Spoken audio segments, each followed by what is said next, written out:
tried to say hello to everybody. If I missed someone, just let me know. But we're so glad to have all the leaders here with us, since y'all are the bosses here. Gary, can we do a roll call of the chapters to establish the board?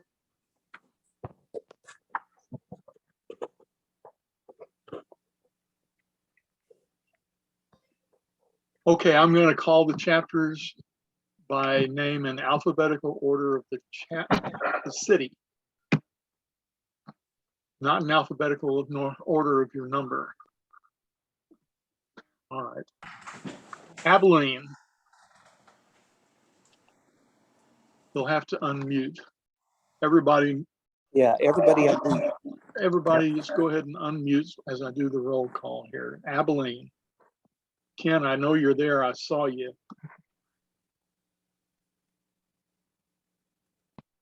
Okay. Amarillo. Arlington. Here. Austin. Here. Are you, Katie, are you the official delegate for the chapter? I don't see my president here, so I'll say yes. I hate to say it, but you don't have that authority. Then Austin is not represented. But I have you listed as a board member, and board members are also delegates. So not to worry, you're listed as a delegate. But I'm meeting John Evans or his authorized representative. Okay.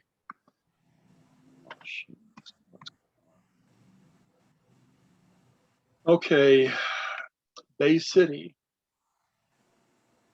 Central Texas Corridor, Centralplex, Corpus Christi, Dallas Metro, Here.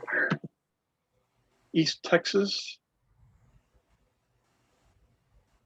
El Paso, Fort Worth, Greater Baton Rouge, Greater Fort Smith, Greater Little Rock, Greater Oklahoma City, Hot Springs,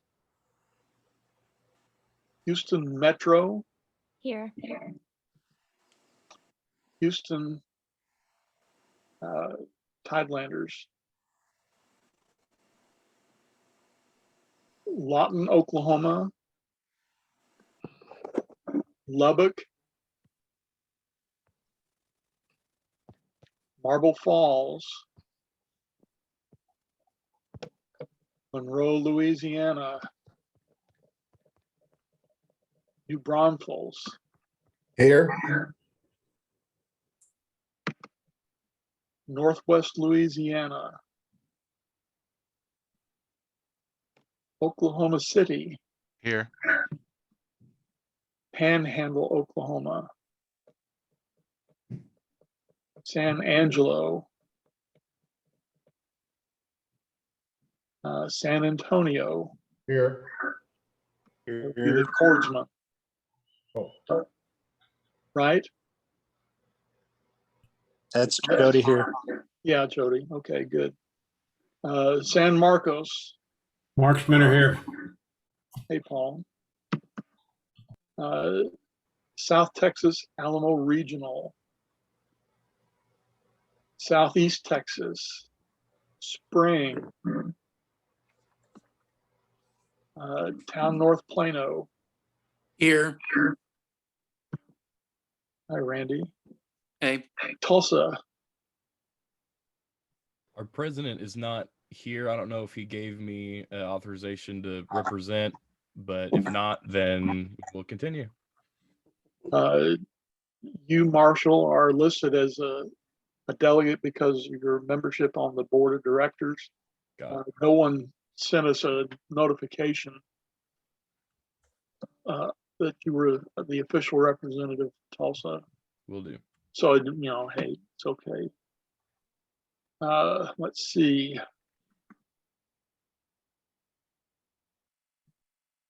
Mr. President, we have a quorum. Thank you, sir. Okay. So glad we have them here. All right, so everyone has the agenda, or we have it on view for everyone. So if you have any issues, let us know, but we're here to help you out. Let's see. And so Gary, do you have information on the fall 2020 HOD meeting minutes?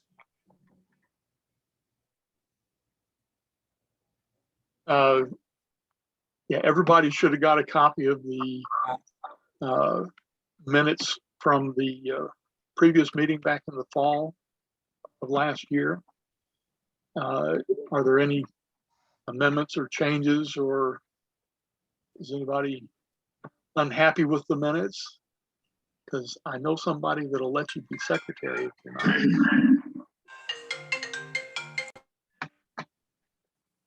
Okay, then if there are no complaints or amendments, I need a motion to approve the minutes. Of the last meeting. I move to approve the, Second. Okay. Mr. President, I need a vote. All right, everyone, if we could, we've had good success because of everybody's microphone. If you do not approve of the minutes, if you would say, please, nay. All right, we'll take that as all the ones who didn't say nay approve, just so we'll be able to take care of these microphones and say that everybody approved the minutes. Thank you very much. Now, I believe we had Mike Ott on just a little bit ago. I'm seeing he lost his reception there. I'm just seeing if he's back. Okay. You don't want to, Trying to be. you don't want Trying the to treasurer's be. report, or Yes, what we were Can doing. you hear me? Who's that? Who said, can you hear me? I think that was Mike. I'm going to switch the phone. Mike, are you on the line?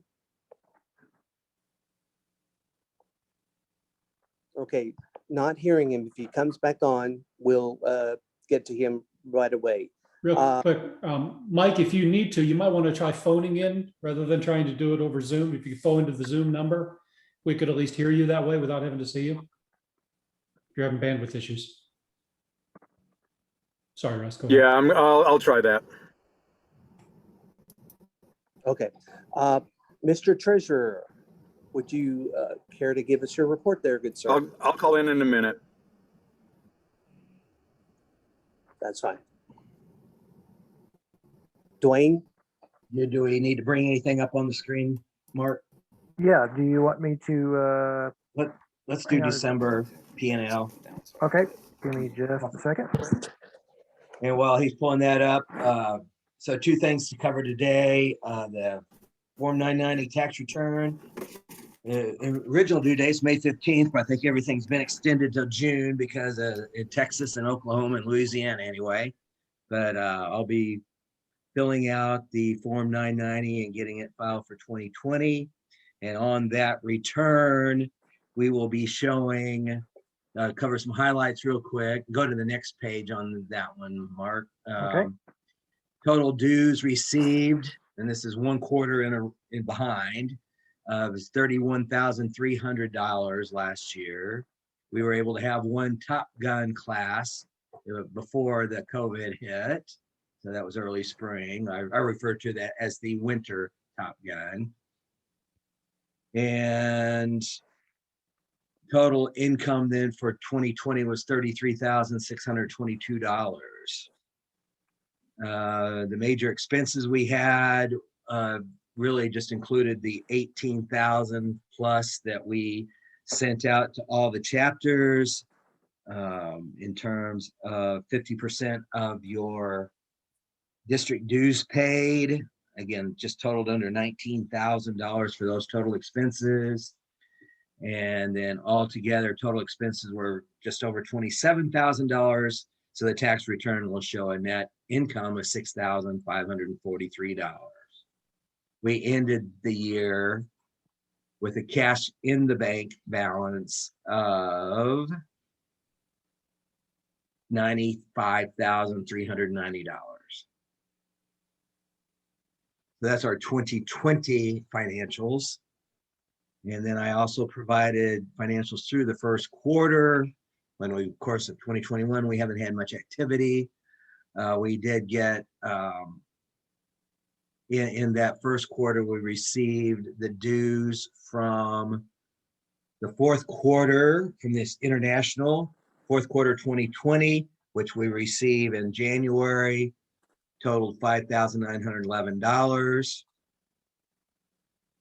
As Scott Baylor pointed out in our call Thursday night, if you multiply that times 4, you could get an approximation of how much district dues we'd expect to receive in 2021.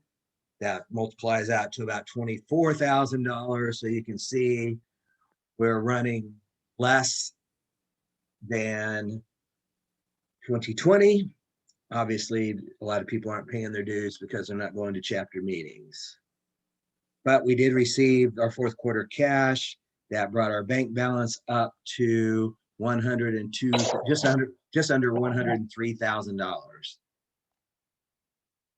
And year-to-date P&L is $7,555. We also received a check from Harmony Foundation in the amount of just around $2,000. So that's that, and the dues is what makes up our income for the quarter. That's my report, Mr. President. We don't have a lot going on, but we have money in the bank. And I know Rocky is getting us up to speed with Constant Contact. We also have a Zoom license we paid for. Thanks, Mark Holdeman and Katie, for pushing that stuff through, and Rocky. So that's my report.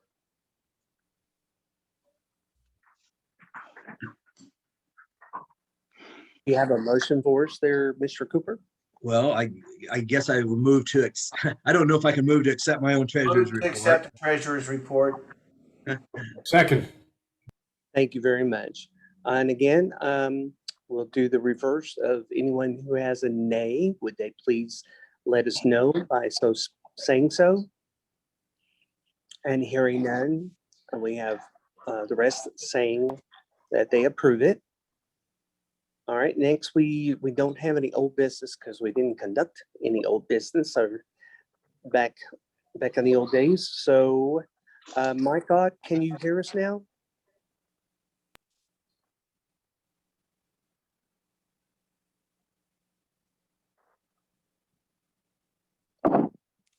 Oh, that's probably him there. Mike, can you hear us, buddy? That was the phone number calling in. There we go. Can you hear me now? I think I'm in there. Go ahead, Mike. Okay. Mark, you want to put up his motion? I should Thank have the motion of the contest rules. Is that what y'all are seeing? Okay. Yes. Okay. Okay, Mike, we got your motions up on the screen, so go ahead, sir. All right. So, and I appreciate your pushing me forward, and I apologize for the communication issues here. I believe the first one should be the change in the rules. Is that correct? I can't see it, so I'll just kind of talk to it. Yes. Is that the first motion? Okay. 2021-2 that the official Southwestern District contest rules be revised to align with the society rule changes for everyone in harmony, et cetera, et cetera. Is that right? Yeah, thank you. Yeah, that's it. That's perfect. So for everybody's benefit, over the past year, even though we haven't had any contests, the Society Contest and Judging Committee has been very busy. They've been working to bring in everyone in harmony into all of the contests, and so there's a lot of work that had to go on in that sense. They set the rules primarily for the international competitions, which also includes anything for preliminaries. And in the rules, they also say that districts can do, can add different types of contests as we see fit. Okay. So with that in mind, and to kind of line up more with the direction that things have been going, I made this motion to add, primarily what it does is it adds in women's and mixed for both quartets and for choruses as a district level contest and award. And we're also adding in the award for overall, where overall is kind of an open. It doesn't matter how you classify your chorus or your quartet. Whoever scores the highest would have the overall. Okay. There are a few other alignments. Go ahead. Native Title Company?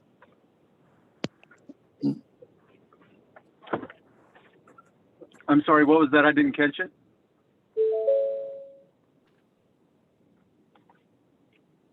Mike, I think we just had somebody with an open mic. Go on ahead and continue. Okay, thank you. So in any case, there are a few other things that I have to line up. For example, quartets for international prelim now can sing at 2 different prelims. They don't necessarily have to sing within their home district. So there are a few other alignments that I need to do to line up with the society rules. But I do have a version of the rules that I will then send out that have all of this in. I've sent it out for review, at least to the board, and I can send it to all of the HOD as well once I have the final edits in. So this motion is to allow for that. And the primary thing I wanted to do is make sure that we are in alignment with the way that we are handling the Everyone in Harmony type of awards, which in this case would be an overall for the entire district, and then also having 3 separate classifications of men's, women's, and mixed.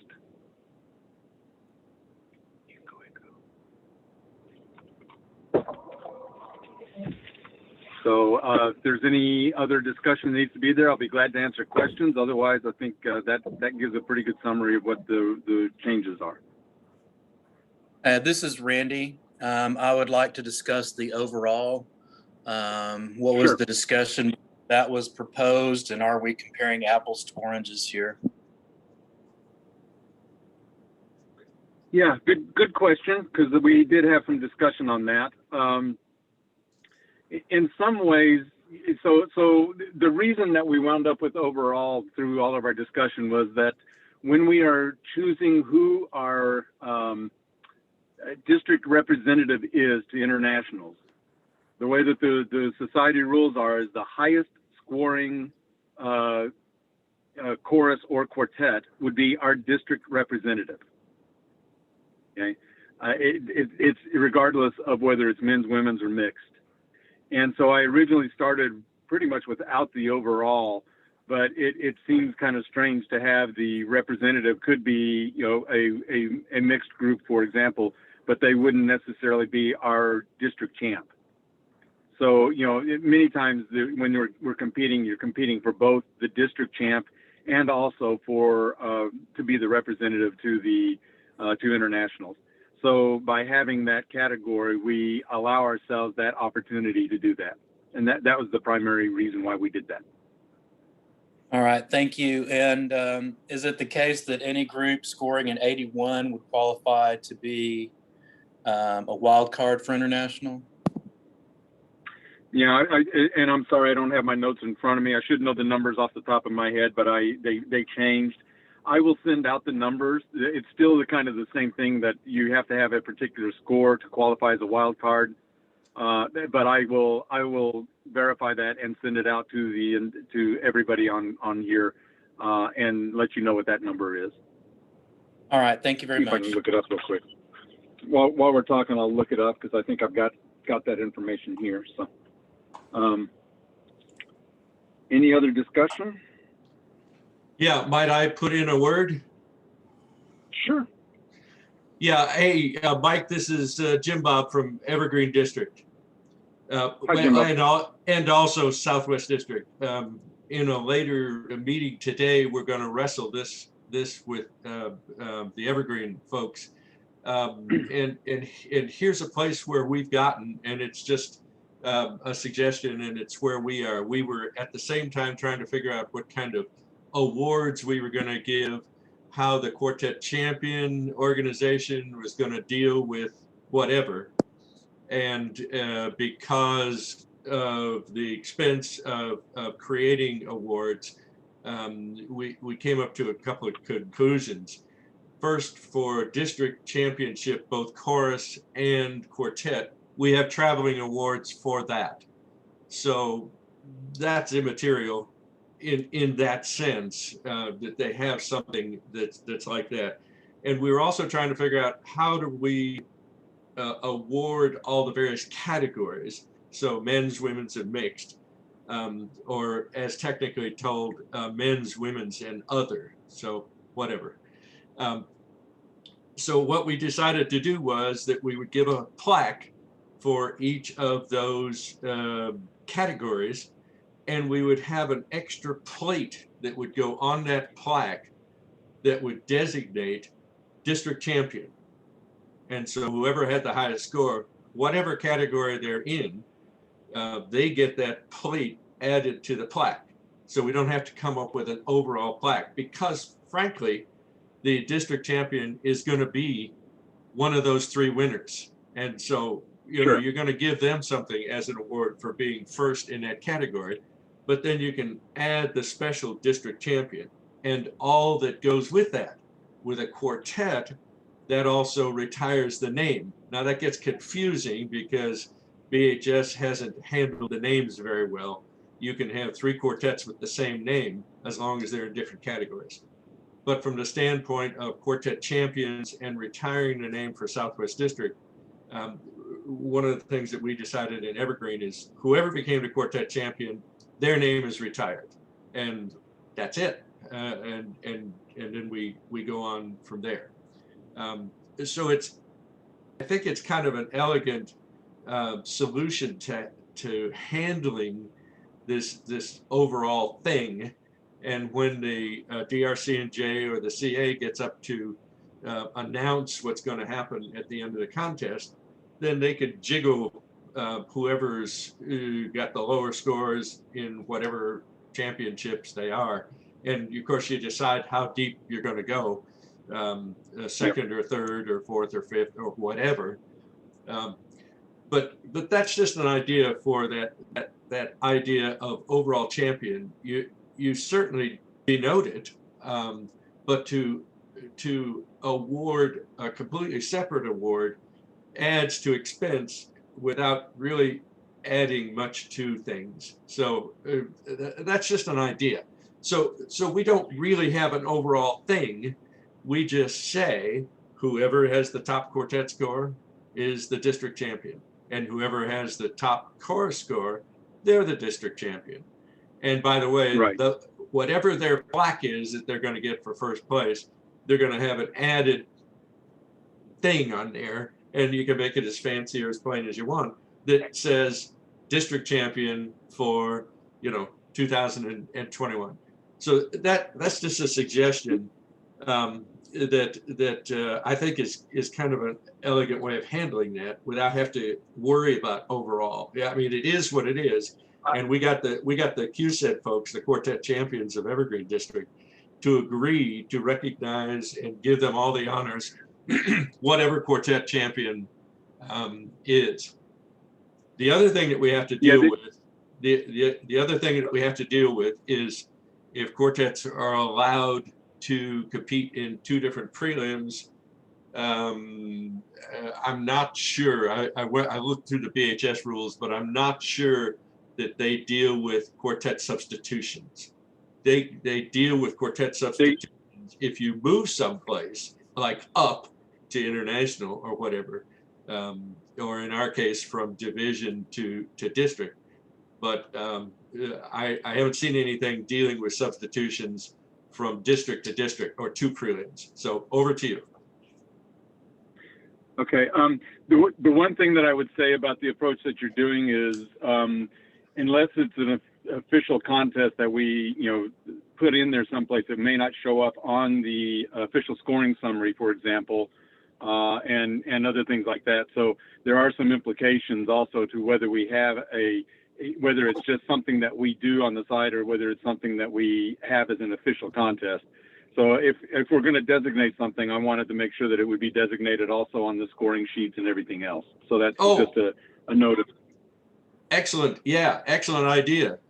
So you kind of have a faux overall contest, but how you handle the awards might be the way I described. So excellent. I'm going to suggest that for Evergreen, because that way the denotion will take place on a score sheet. Excellent. Where it's not really a contest, it's just a way of getting a notation on the score sheet. Even though I may say it's obvious, because when you're publishing a quartet score sheet, whoever's at the top is the champ. Okay. All right. Good. Sorry, ready for Good your motion? comment. Do we have a question? Yeah. Any other comments? I guess. Thank you. This is Though. Mike Thompson. Yeah, Mike. All right, we're announcing basically men's, women's, mixed champion, overall champion. Are we going to be announcing second and third place in each of these categories, or are we just going to stay with champions from this point forward? I will make that determination later. I don't think that's part of the rules. I didn't see any place in the rules where that's at, so I'll kind of work through the implications of all this as we go. Right now I'm just concerned about rules, not necessarily. I know I have to have all of that figured out, but I still have time to do that without it having to be in the rules. Okay. Wasn't sure, just asking. Thank you. Yeah, thank you for bringing that up.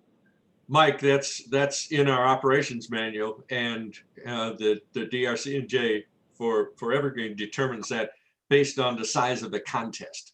So if we only have 2 women's quartets, then we have the champion women's quartet. If we only have 7 mixed quartets, then we decide whether we go, how far down we go, but it's kind of determined by size. So, I mean, that just makes sense. I think Mike just wanted to make sure that the vocal majority was going to be recognized when they finish second this year. Yeah, and I know. This is what I'm here for. You can't compete this year, so you're out of luck on that one. Yeah, I know we're going to accept that. We're going to accept that as a direct challenge. So I'll be sure, although there are other VM members here too, I'll be sure that gets passed on to the chorus so that they know that the gauntlet has been thrown. I knew there was a good reason I was on this call. Ooh, I'm ready. Let's go. Absolutely. Good job. Absolutely. Way to go, Scott.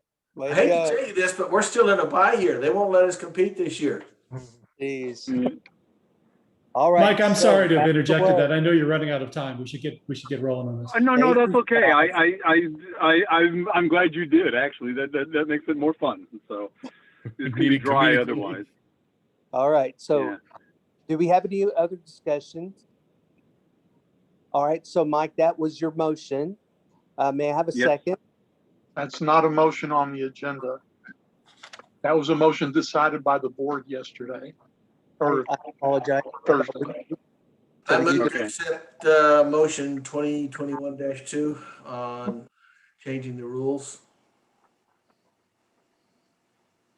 If I understand what you're saying right, Gary, this is more of a report, not an action before the House of Delegates. We're saying it was approved by the board to be able to go this route.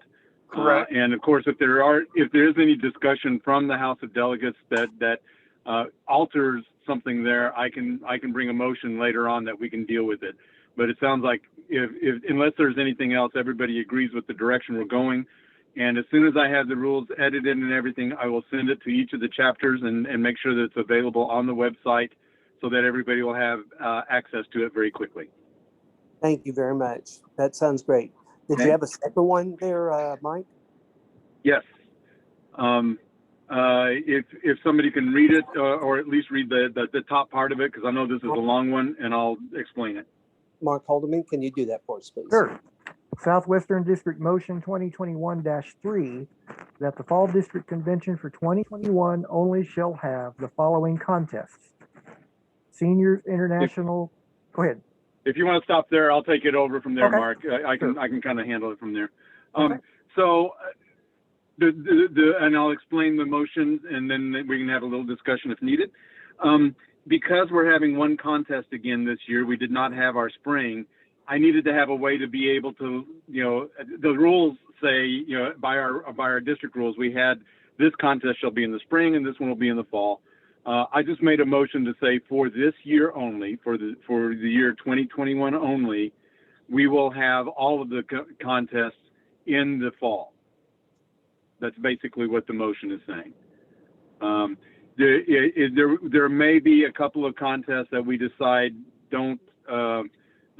we don't make any awards for. For example, there is in the spring we have a small chorus award, and yet we also have the Plateau A, which is more or less a small chorus award. There's good reasons for that whenever we have two different contests going, but if it's kind of one and the same and it's there, we may not award that. But at least the intent is to make sure that we cover all of the awards within the and we can have a contest that covers all of those awards this fall, and that way we can have a mega contest to get everybody, or a mega convention to get everybody back together. Okay.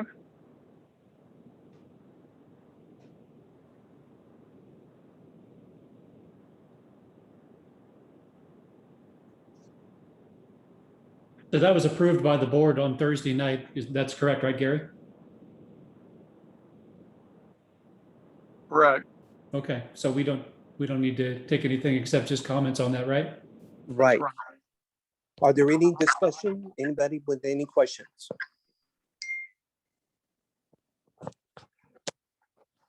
Very good. All right. Very good. So you can expect to see a lot more communication on this now. I have my directions, and we know what we're doing, and I'm looking forward to seeing everybody in the fall. Thank you, Mike. I know that you got to get on your other call, so anytime that you need to, thank you for being here. Mr. President, before we go on, should we just see if there's anything Mike wants to add in general from C&J before he has to leave in a couple of minutes? Yes, sir. That'd be great. Okay. Sure. I'll be glad to. As you can well imagine, it's been a really tough year because they've been making plans, and then as soon as they get it, they change them. So it has been a challenging year, but everybody's looking forward to trying to get back together. Just kind of to set the stage right, I think there are some districts that are not going to have a fall convention from what I've heard. I'm hoping that changes, and I hope everybody does, because it sure would be good to get everybody together as much as possible. But again, safety comes first. We all realize that. And so that's kind of the direction we're heading. They've been working hard to make sure that we can have a good successful convention next year for internationals. And they really, the other thing that was going on is they're trying to add in different types of things to do that aren't just the international competition, if you will. They were going to have some that were more of an open category, so anybody could go to internationals and have a chance to perform, which would make it more of a convention than a contest. And I know we're wanting to do the same thing here. We're trying to find ways to do that. So what that may mean is that even during the time that we are having contests, our convention may have other things going on that will be fun for everybody. And that's a great way to be more inclusive, make sure that we have a lot more things to do. And, that's something that is being looked at and worked on at the society level. Okay.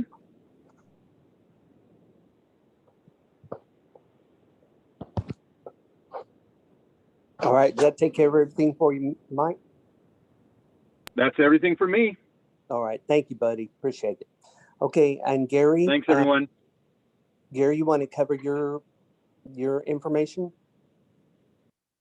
All right. Lately, I've been getting a lot of calls and questions about how do we define the different categories of memberships, and I've been trying to figure out what was the genesis of that. And I finally figured out that the society the society board amended their definitions of the different membership categories as of February of this year. And it was news to me. And since only the society board can, okay. Trying to pull up the House of Every Delegates. time you mess with your screen, my screen goes blank. There we go. Anyway, when they changed the definitions of their membership categories, it changes ours because only the society board can define these categories of membership. But the problem was that our membership dues were based on different definitions of the categories.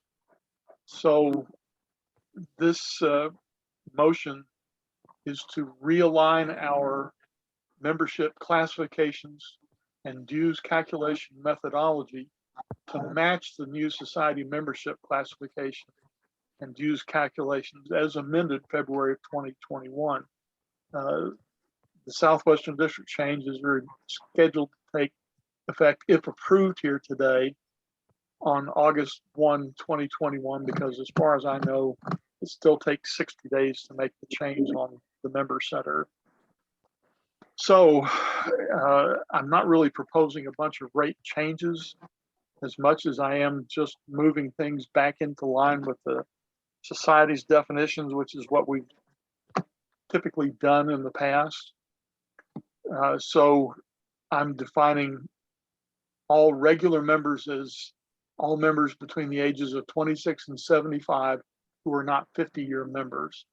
Our district rate is $48 and nobody's proposing to change that. And the dues are set by the House of Delegates, okay? Senior member, now this is a change that's kind of created a gap. They've changed the definition from age 70 with 10 years of membership to any member who is 75 years of age or older, regardless of the number of years of service. So there's going to wind up being a small gap. I understand they're making some accommodations to take care of people like, well, me, for example. I was 70 last year. My dues were supposed to go down by 50%. And now they're going to go back up to $48 regular until I turn age 75. Gary, if I can interrupt for just a second. To everybody on here, are you seeing the agenda?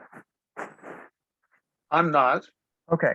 I mean, I have my copy. Right. I am trying to get, for some reason, my computer will not allow me now to put the agenda up on the screen. Would you So, like me to try, Mark? yes, if you would, please. Sure. 1 second. That way we can see what Gary's talking about.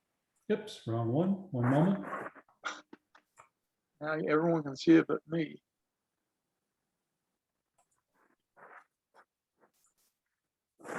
You wrote it, so whatever you say. I apologize. My computer, all of a sudden, it won't let me pull up that agenda now. There, can you see that now? Yeah. Yes. Good.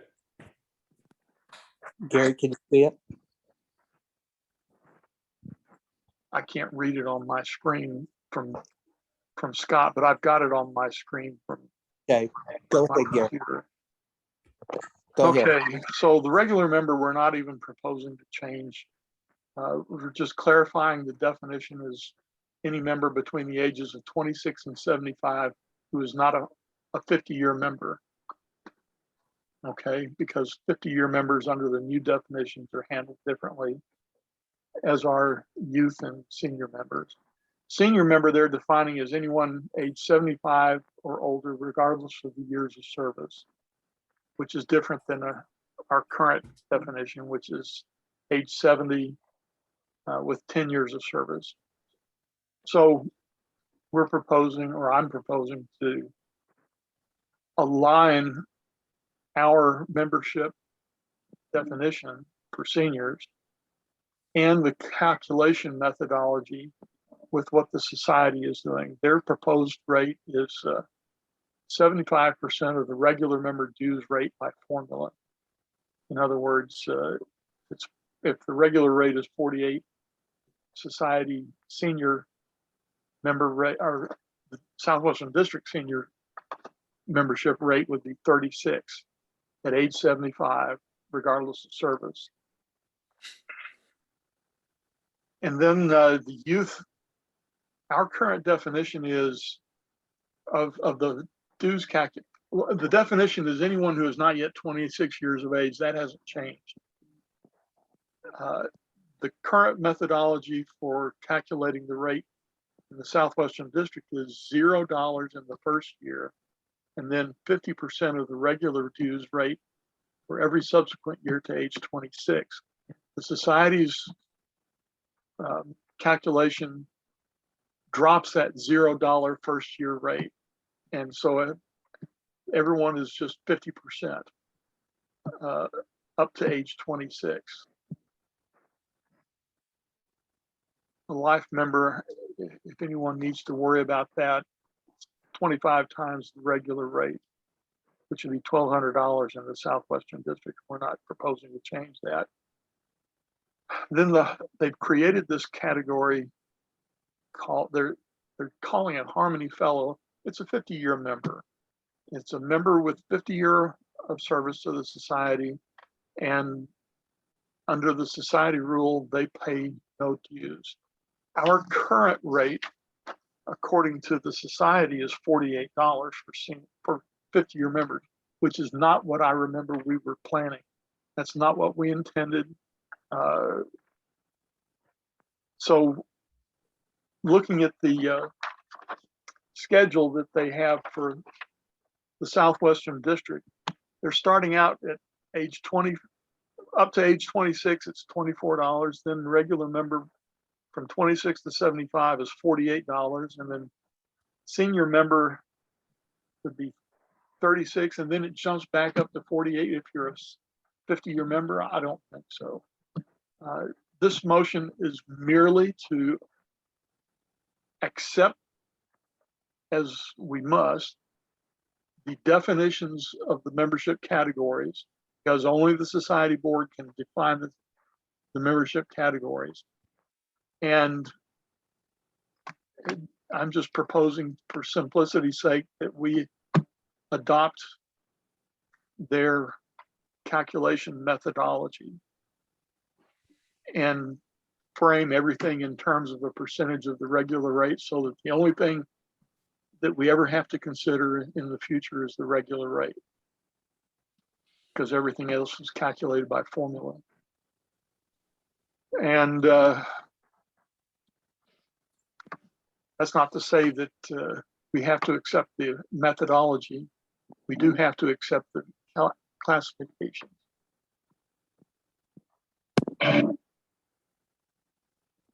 And so that's the motion. Only the House of Delegates can decide this. The district board cannot decide this. Mhm. So that's an official motion from you there, Gary? That's the motion. All right, may I please? Accept the motion Gary Hanna put forward. That was Dwayne making a second. That was Mike. Okay, very good. All right, anyone have a discussion on it, please?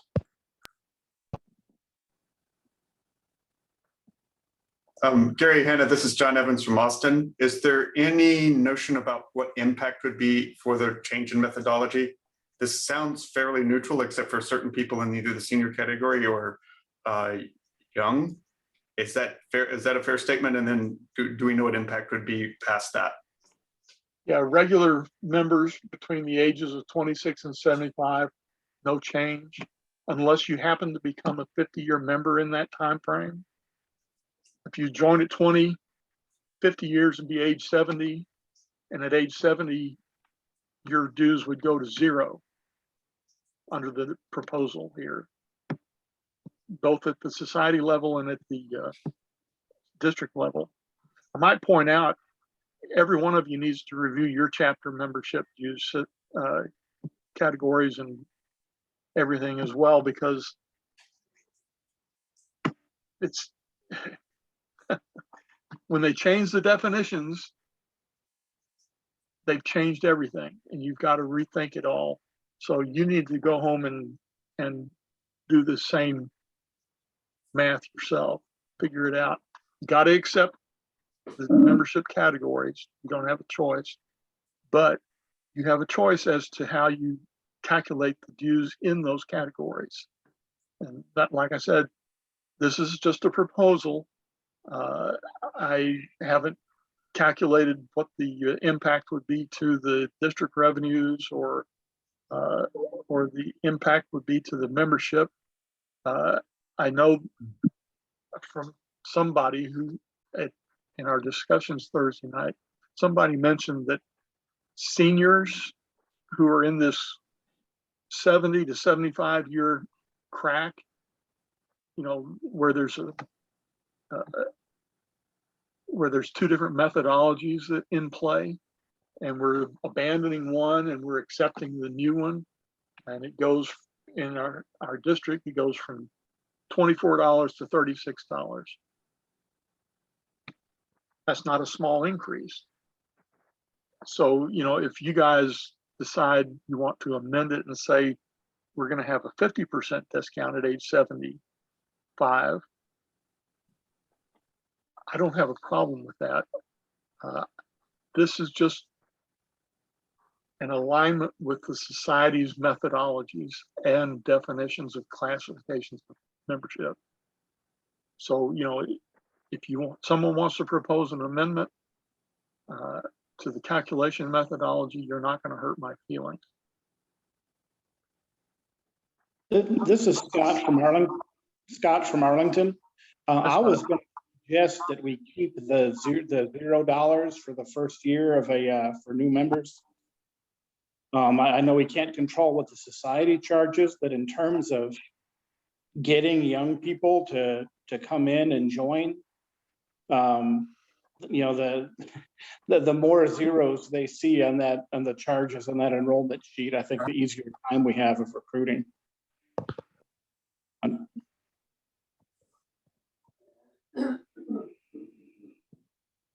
It's just a thought, just an alternative to discuss, I guess. Well, that's why we're having the discussion. Yeah. Any other discussion? I mean, you can see in the agenda, the definition of our current rate calculation methodology is our current methodology is $0 in the initial year, $24, which is 50% of the regular dues, for every subsequent year to age 26. Notice, by the way, that's not to their 26th birthday. That's for leap year babies.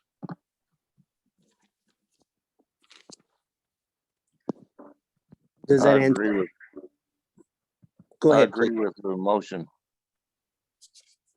Real quick, Gary, Marshall here. Just wanted to clarify that the changes for the youth as far as a contest goes, in the sense of, since we haven't had international the last 2 years, they have bumped up the age to being able to be 27 and still compete. That has nothing to do, like, nobody can take that advantage and say, oh, well, I'm able to compete in youth until I'm 27 now, so I get these dues. That doesn't account for that, correct? Yeah, seniors turn senior at 55, but that's contest. That has nothing to do with money. Yeah, this is not contest related. Right. So nobody can say, oh, well, I'm competing at 27, so I get the prorated counts. Yeah, I can see that might create a little confusion. Right. But I was just making sure that's still applied.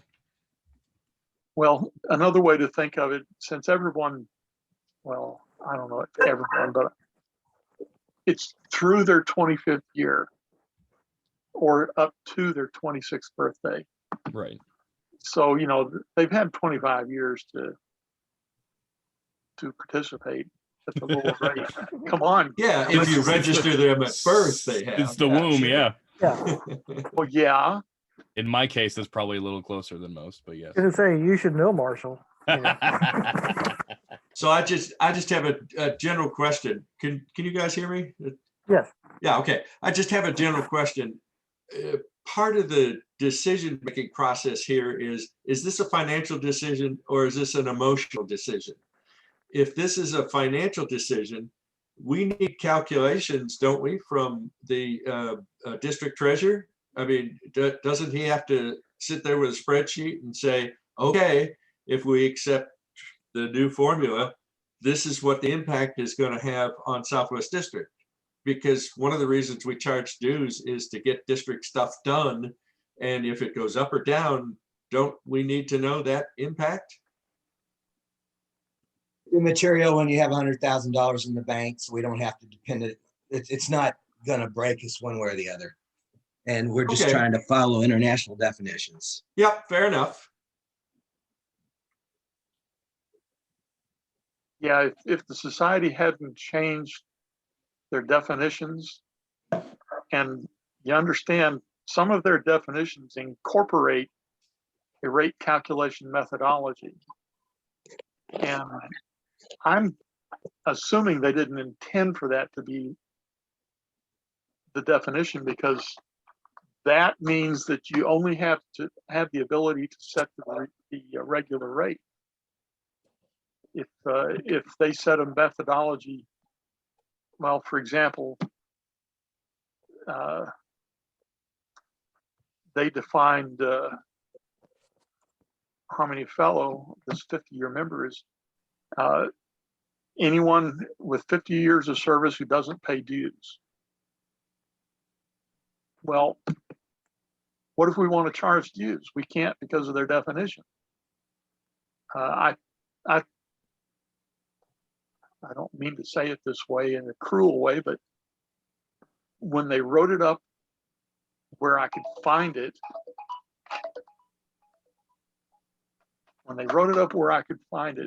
they wrote it up like a middle school kid. They incorporated the dues methodology with the dues classification, the membership classification.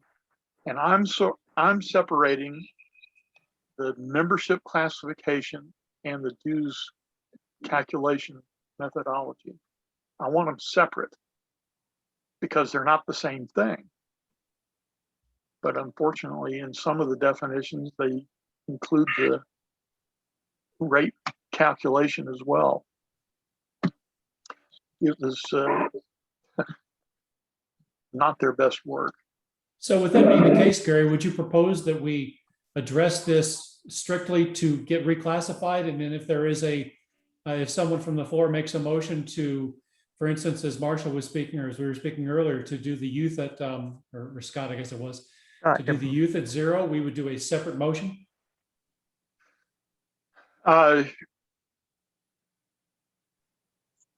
If people are concerned about the changes in the rate for youth, then yeah, I would think you should make a separate motion about that. This is, I mean, got to keep in mind, we got 60 days from the date that I submit information to the member center before the rate goes into effect. So if we decide in that 60 days that we want to do something differently with the rate, we can do that. In fact, maybe we should separate the motion into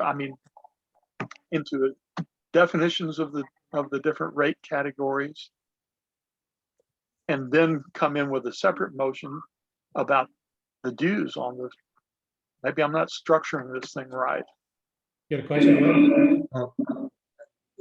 Gary, let's not overcomplicate it. The only thing I've heard about that people want to change rate on is doing free for the first year under 26. Yeah. Let's not overcomplicate this thing. Again, letting our under 26 new members come in with no district dues is not going to break the district. And if the difference is they're going to join or not join, if they don't join, I'm not going to get their dues anyway. So I say for purposes of your motion today, and if it's okay to allow this, the HOD to say that they're okay with 0 first year for under 26, just put it in here and let's get it done. Because the rest of it's too much administrative crap. Let's just fix it. Okay, My opinion. That's from the money man. if that's what you guys want to do, and we're going to do this a little more informally than we might ordinarily do it. I'm just going to strike this proposed rate from the motion. And I'm going to say that the current calculation, oops, that's on youth. The current calculation is the way we want to continue doing it.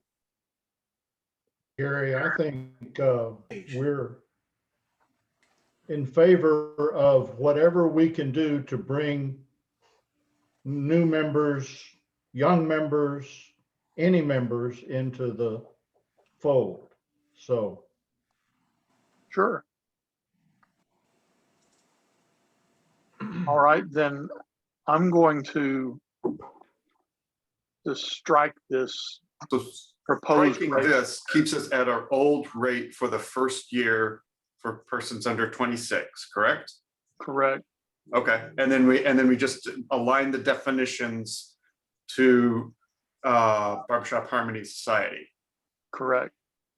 Okay, so this gets done, striking that, just getting that sentence out gets us to everything that Dwayne and you have already recommended. That's correct. Okay, very good. Gary? Like I said, I don't have a big feeling about this. All I'm saying is we need to align at least the definitions of the membership categories with the society's definitions. Gary? Yes, Gary, we have Jack Stevens asking a question. Go ahead, Jack. My concern is in the senior rate, which includes me, you went from paying 50% over 70 to now you're paying 75% over 75. In other words, as the older you get, the more you pay. And it seems like we're taxing the seniors and not even calling them a senior until they get to be 75. I would not be opposed at all to seeing that rate go back to 50%, even if it raises the age to 7 happier to pay less.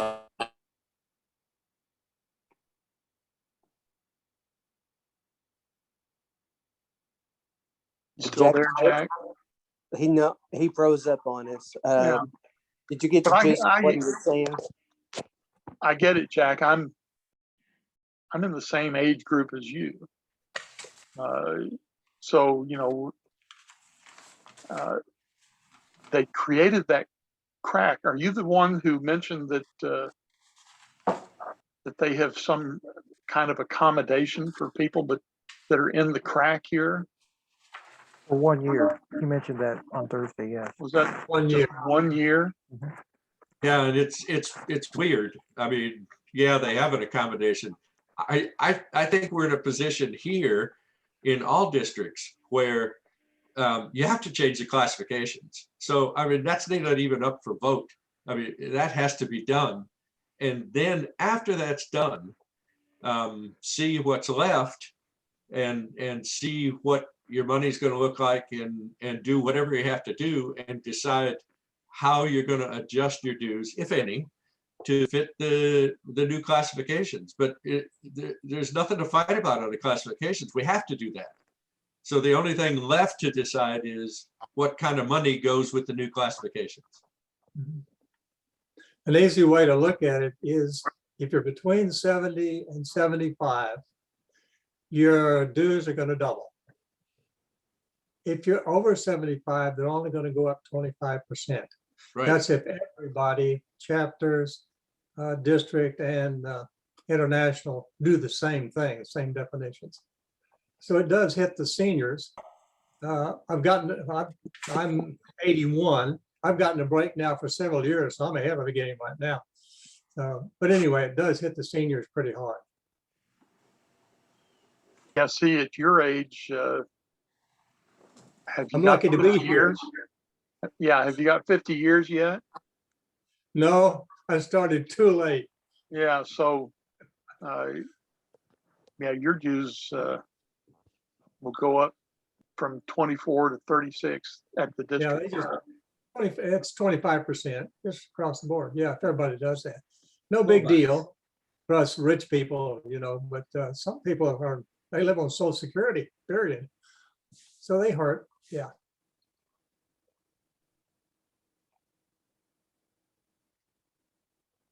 Yeah, Like I said, I don't have any reservations about leaving our rate calculation methodology the way it is, if that's what you guys want to do. But I'm saying when you look at the look at a rate sheet that the society puts out for the district, they're going to define it as age 75. Even if we say at age 70, we want to start getting a 50% discount, because that's their definition of a senior. Being a membership, I like to keep it simple, but it does hurt some guys, I'm sure. I don't disagree with that. I know it's going to hurt me. Yeah. But you know, hey. Yeah, it sounds like there's not a lot we can do to help the people in that 70 to 75 gap. They're being stuck into the same category as the general membership, and whatever the general membership fee is going to be, that's what we have to charge them. But we could certainly help the 75 and over by reducing that rate. I worry, and I don't know who it was that said that it might get confusing on the rate sheet to have really different discount amounts for the for the society compared to the district and the chapter. Yeah, I'm talking for keeping it 12 simple. We're talking about $12 a year. Okay, that's $1 a month. Mm-hmm. Not a big deal. Yeah, I don't think that's going to break anybody. That's not going to break anybody. Well, not nearly as much as the international dues are. That's the breaker right there. But we got no control over that. So, you know. I think Gary's heart is in the right place when he says we need to align with the language of the society. We're talking about $12 a year. Mm-hmm. You know, that's less than a package of potato chips. You know, you had to think about that. You had to think about that, didn't you, Bill? All that in a bag of chips. Yeah, all that and popcorn too. So are we aligned then that we can move? I think that the reason the society made these changes was to simplify their calculation methodology. The society was mighty pissed off as early as 6 to 8 years ago about all the breaks that seniors were getting. And they're saying, that's our main population. What the hell are we doing? And so they were able to use, I mean, I'm just being frank, they were able to use COVID as an excuse to change a lot of stuff that they always wanted to change, because some of it was from a revenue standpoint and from an existence standpoint with declining membership and aging membership. They're going, you know, those are our primary members and we're giving them the biggest breaks. So, you know, I mean, it's funny because I don't remember seeing Jim Bob at any of the meetings. And if anybody was pissed in the room, I would know about it. And I don't know of anybody that gets pissed off at what seniors pay. I think that it was about getting rid of some of the classifications to make it simpler. That's it. Yeah, Assigning simplification intent was the or whole anger point of this. is just wrong. And I'd like to welcome John Dunauer, President of the Southwest, the International Board. Welcome, John.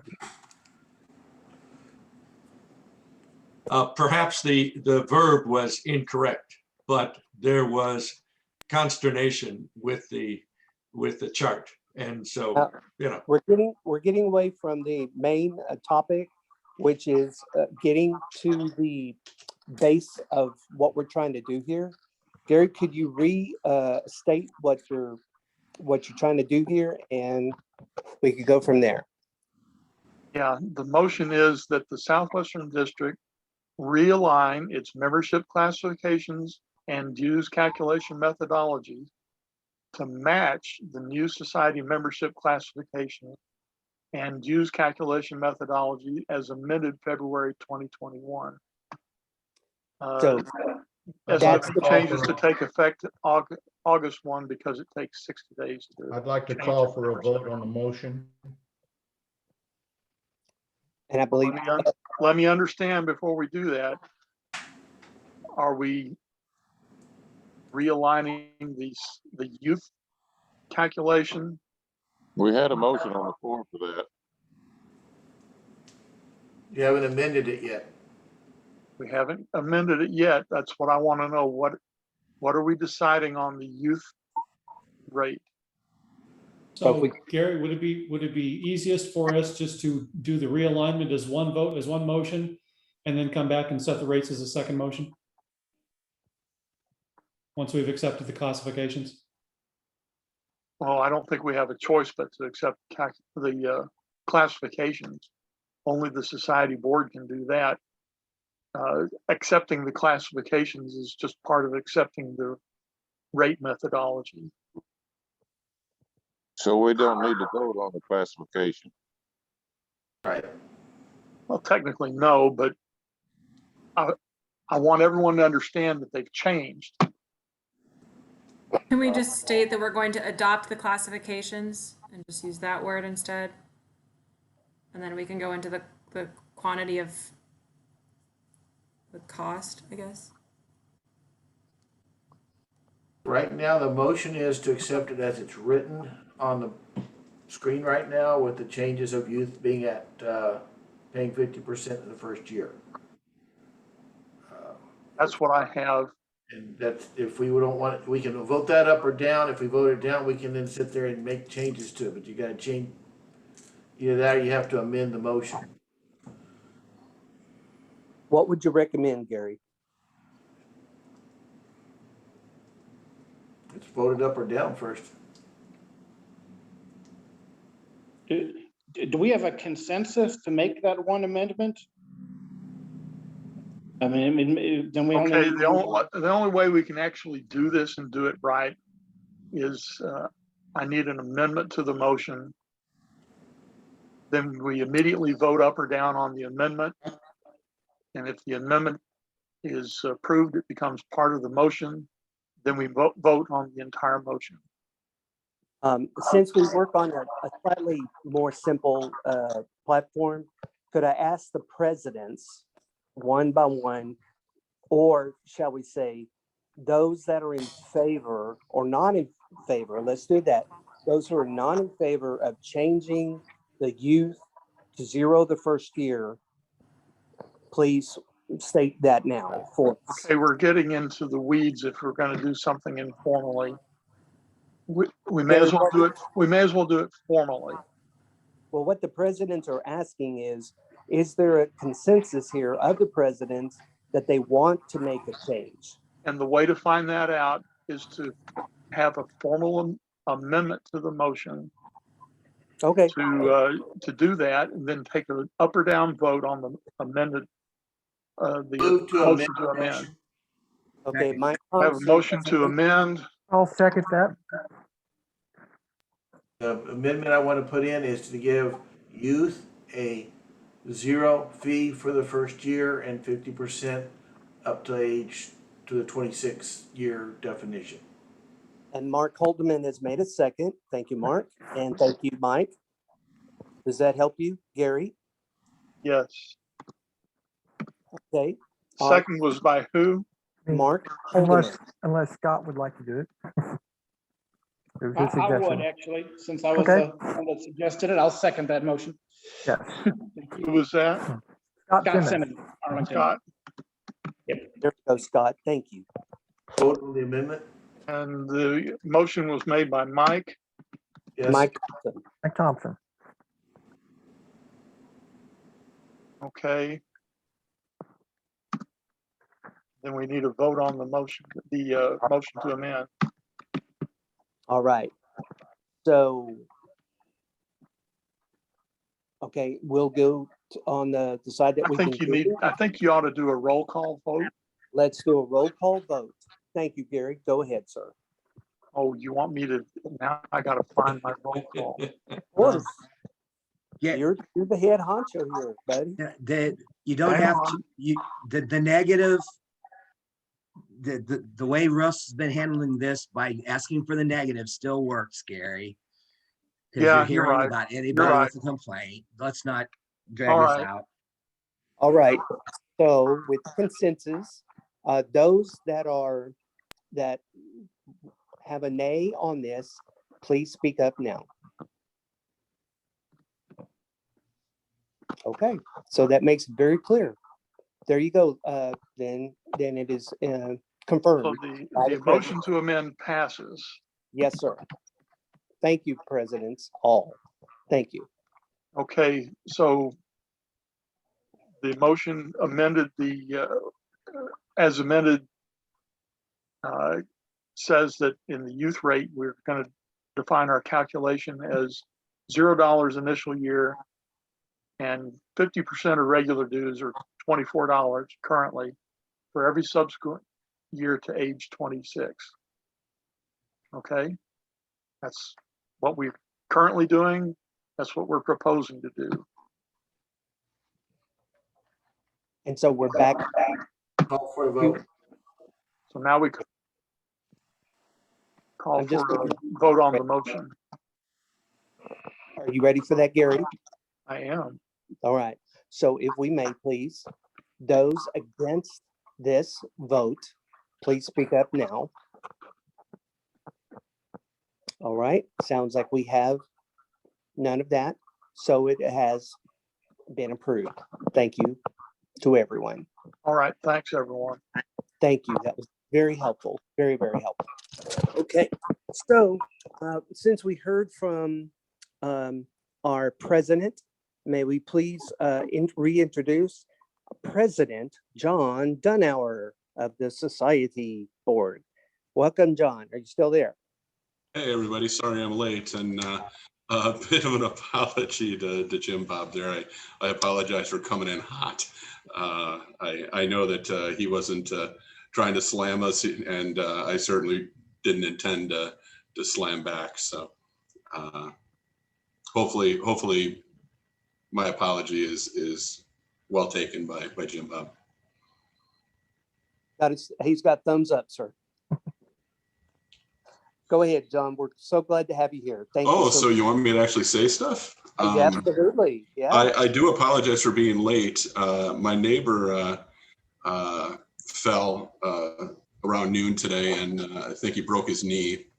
And I have been babysitting for his 4-year-old and his 6-year-old until he and his wife get back to the hospital. And I don't know if any of you know me well, but I am not well suited to babysitting a 4-year-old and a 6-year-old. They look at me like I'm Santa Claus, and I don't understand why. No, I was playing outside, and honestly, I totally lost track of the time. I was having a ball with them. It's a beautiful day here in Wisconsin, and I appreciate Russ's invitation to come today. I don't really have a whole lot to say. I did mention on your board meeting call the other night that I hope you're all doing well, and I hope everyone in your circle is doing well with the current pandemic. And I hope that you're starting to see the end of the tunnel.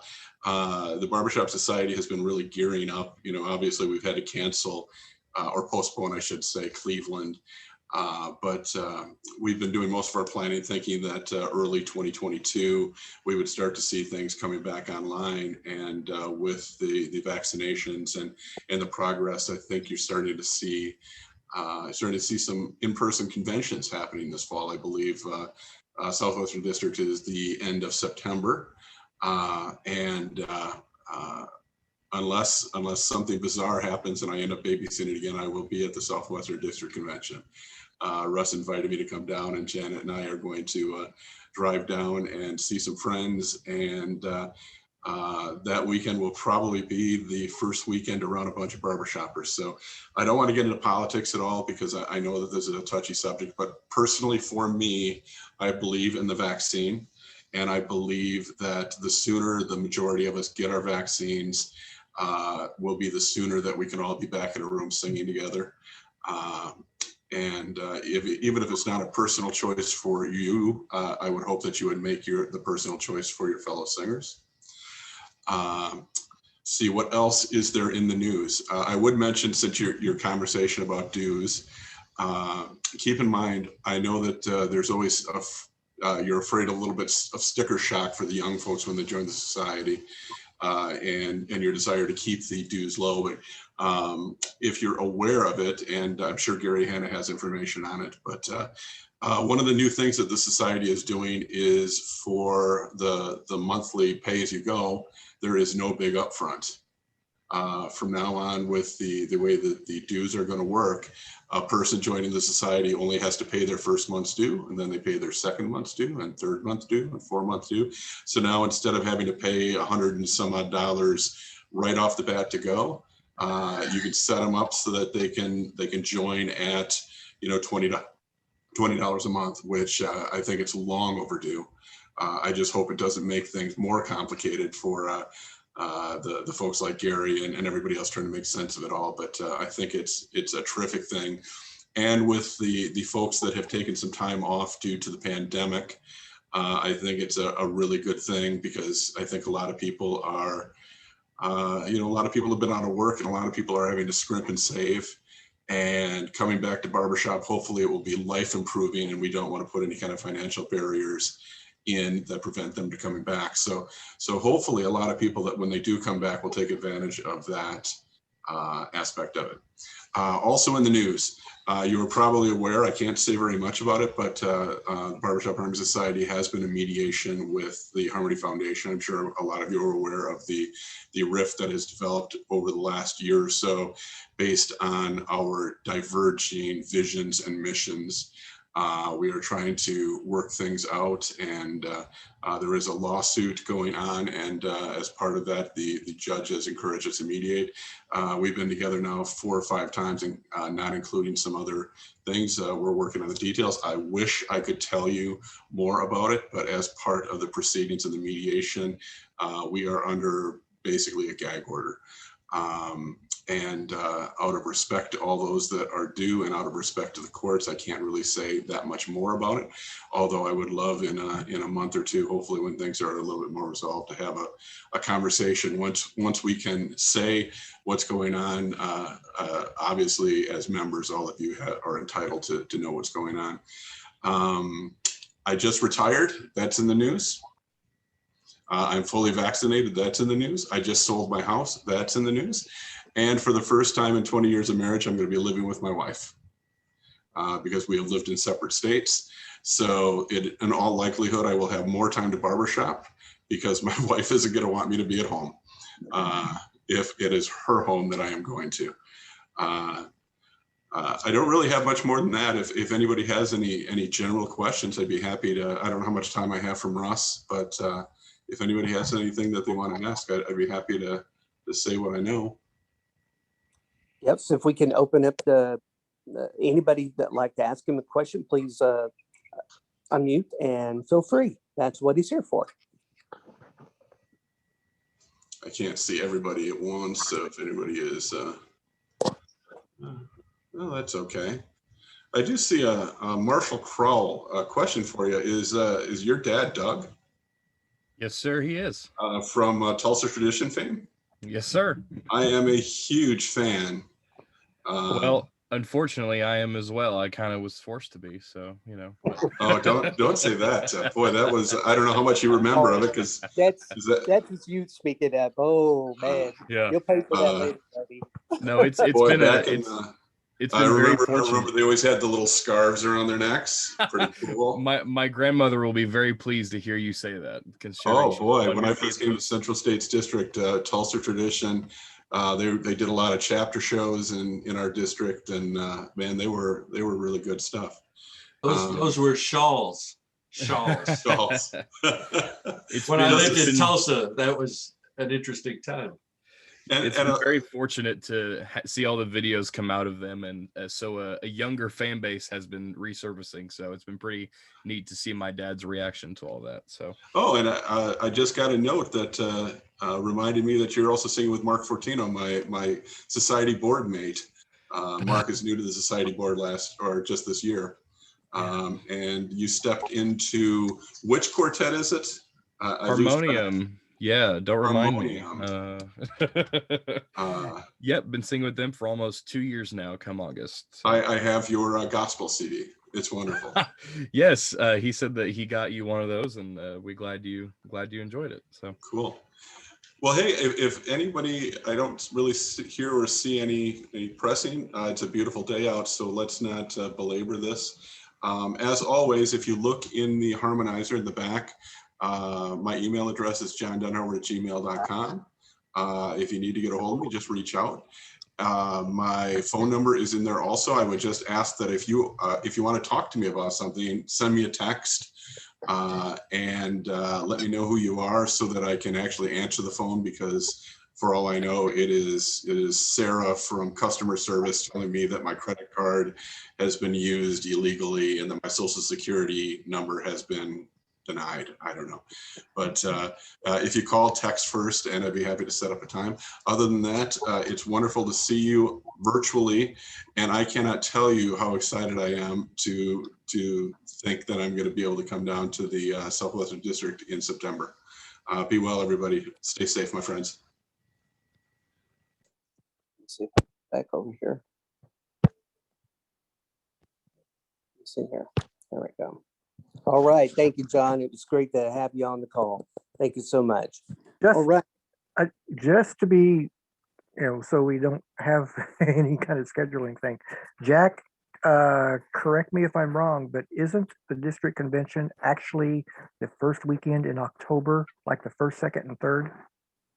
Yes, the board meeting is September 30th. Okay. That's the Thursday before, and the convention itself starts on Friday, the 1st of October. Yes. Okay. Yep, and that was just me misspeaking a little bit in that, because Russ had asked me if I could be down there by the 30th for the board meeting. So that's what I meant. But thank you for the clarification. All right. Now can we go to Scott Baylor, our vice president, who is also head of our long range planning committee. Scott, take it away, buddy. No, thank you, sir. I do have a couple things that I want to talk about just from a informational standpoint regarding the long range planning committee. But before we do that, I think I want to shift up the discussions a little bit and go to the second bullet point first. And I think I want to just do a quick roundtable with some of the various Southwestern District VPs for a quick report.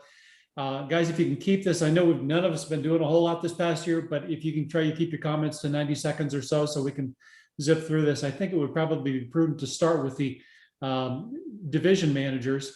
I know Charles Drake was unable to be with us today, but let's move to the the Southeastern District. Where's Irv? Irv, can you give us a quick report on what's going on within the division, Southeastern Division? Yes, most everybody is getting back on track to start singing. Of course, East Texas has been since last summer, but that I wanted to tell everyone about, since we had a show last Saturday night. We did not practice on Monday, so I went up to Shreveport to visit with them.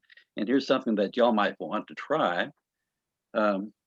that they were doing a Mother's Day video on the riverbank up there in Shreveport. The whole chorus was out there, and they sang the MOTHER song, you know, and they're going to market that for $10 for a video Mother's Day card. So it'll be interesting to see how all that comes out. And let's see. I'm glad to see Elise is on here. Good, from Space City. So I'm anxious to hear something from her. But all the rest of them, I believe, are starting to get cranked back up and get back to what we love to do. And this is going on long enough here, so let's go ahead and move on to the next one. Very good. Thank you, Irv. Let's move to the Southwest. Richard Dove. Richard, you are muted, sir. Okay. We actually have right now 3 chapters that are trying to meet. New Braunfels, San Angelo has been meeting for a while, and they're doing a good job. They're growing. San Marcos, they recently started some in-person meetings every other week, but they're meeting by Zoom all the time and have been. Most of the chapters are still reluctant to meet. They're thinking about it, planning as they get their vaccinations. Membership in the Southwestern Division has held up very well. So that's a good thing. It's working. Yeah, we're ready to go back. Sounds good. Thank you, Richard. Let's go to Northwest, Marshall Crawl. Yeah, so I've got a couple of chapters who have been in for a couple months now and back singing, and a few that are either just now starting this coming week or maybe have just started within this week as their first live rehearsals. Some are taking on more strict regulations with, filling out waivers and temperature checks and being masked. Others are just being more casually safe with singing outside and being masked if they choose to be. It is as long as they feel safe in what they're doing and are in agreement among their chapter. I'm happy and they're happy, so that's great.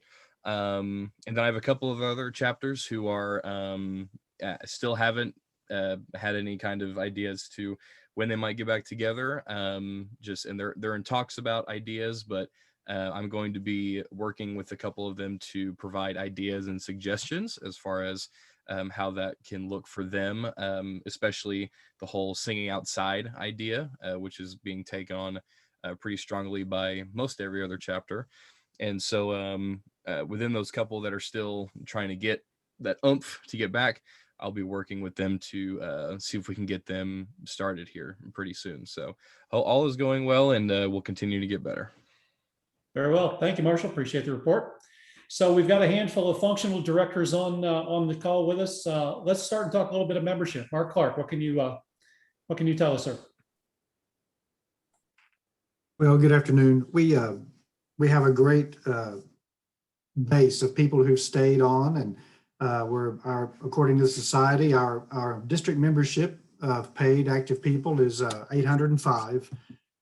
We've got former chapter officers who are current with the district and society. We were 289 on that, so we're glad for that. And we have 36 active chapters, all this according to society records.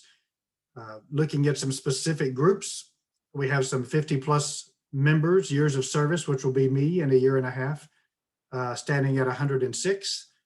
We have 164 active and paid quartet members still, and 22 members with new Person of Note awards. And of course, we have a ton that have many note awards from over the years. So we want to consider them as well and thank them for their work over the years.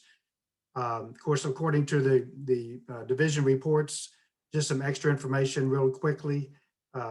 As you've heard, there's some of the chapters are getting back together. Some are planning on it, so we're glad for that. Some ways to kind of hit the ground running again to get a restart for membership growth include some scheduled performances. I know some of the chapters have some annual events in their communities where they may have missed that performance last year, but that is opening up again this year for them. So we're glad for that. We're sponsoring some youth choral activities through the schools and other areas. I know some members of our chapter just attended a concert last night combining our large 6A high school with Angelo State University's orchestra and chorale, where they sang Vivaldi, and we supported one of our high school members as he performed his last concert in high school, and he was glad to see us there to support him and be that support group for him. We had sponsored some of their concerts in the past. And then, of course, using social and traditional media just to say, hey, we're going again, join us. That's the quick and easy and free way to reach out and get some people there. So just keeping it short, that's what I have. Thanks a lot.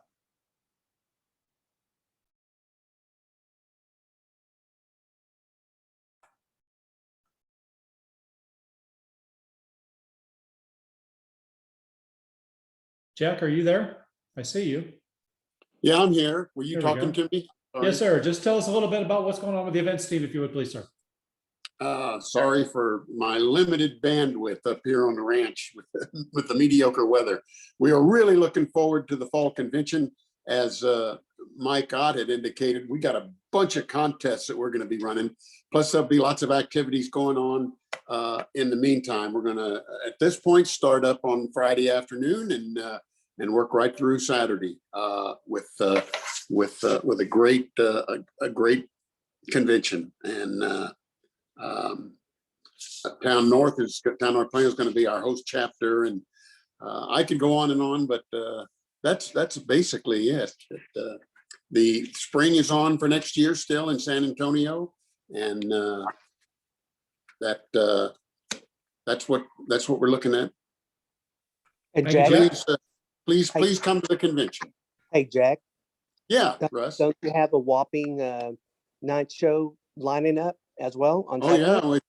yeah, supposedly we've got Sterling going to be there celebrating their 25th anniversary of their victory and at the district, and VM's supposed to be there as well. So it ought to be a really great production. Awesome. Thank you, Jack.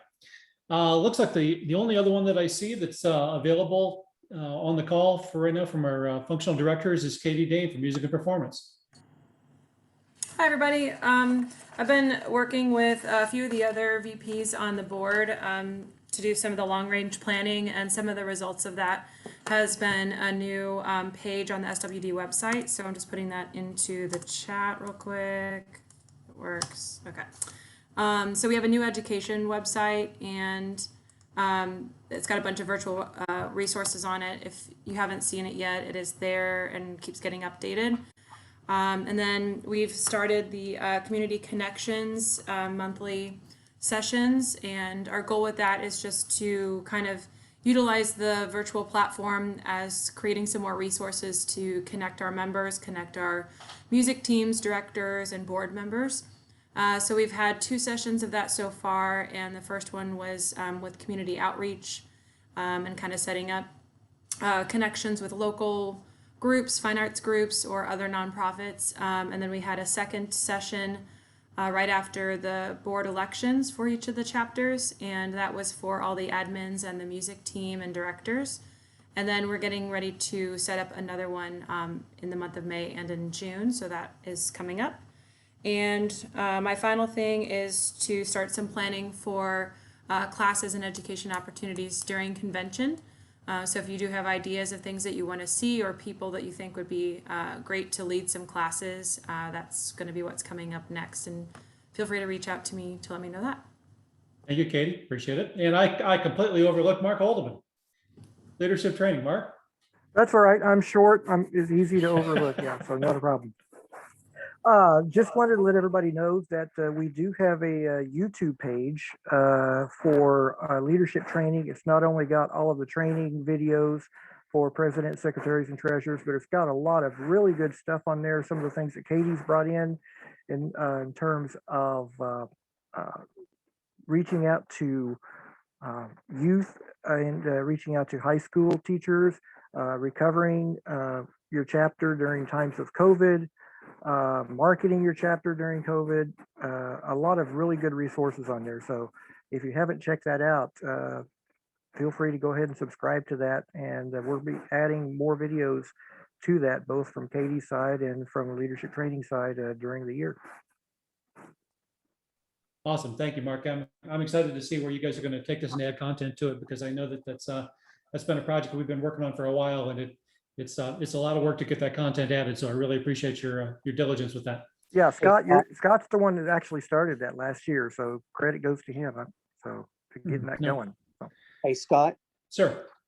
Just one quick thing on the Mike Ott's portion with C&J. He Correct. will be contacting everybody, the courses, the chapters, and the quartet. So be looking for a phone call or a message from him to work with you and to see about coming to the fall convention. So be looking for communication from him.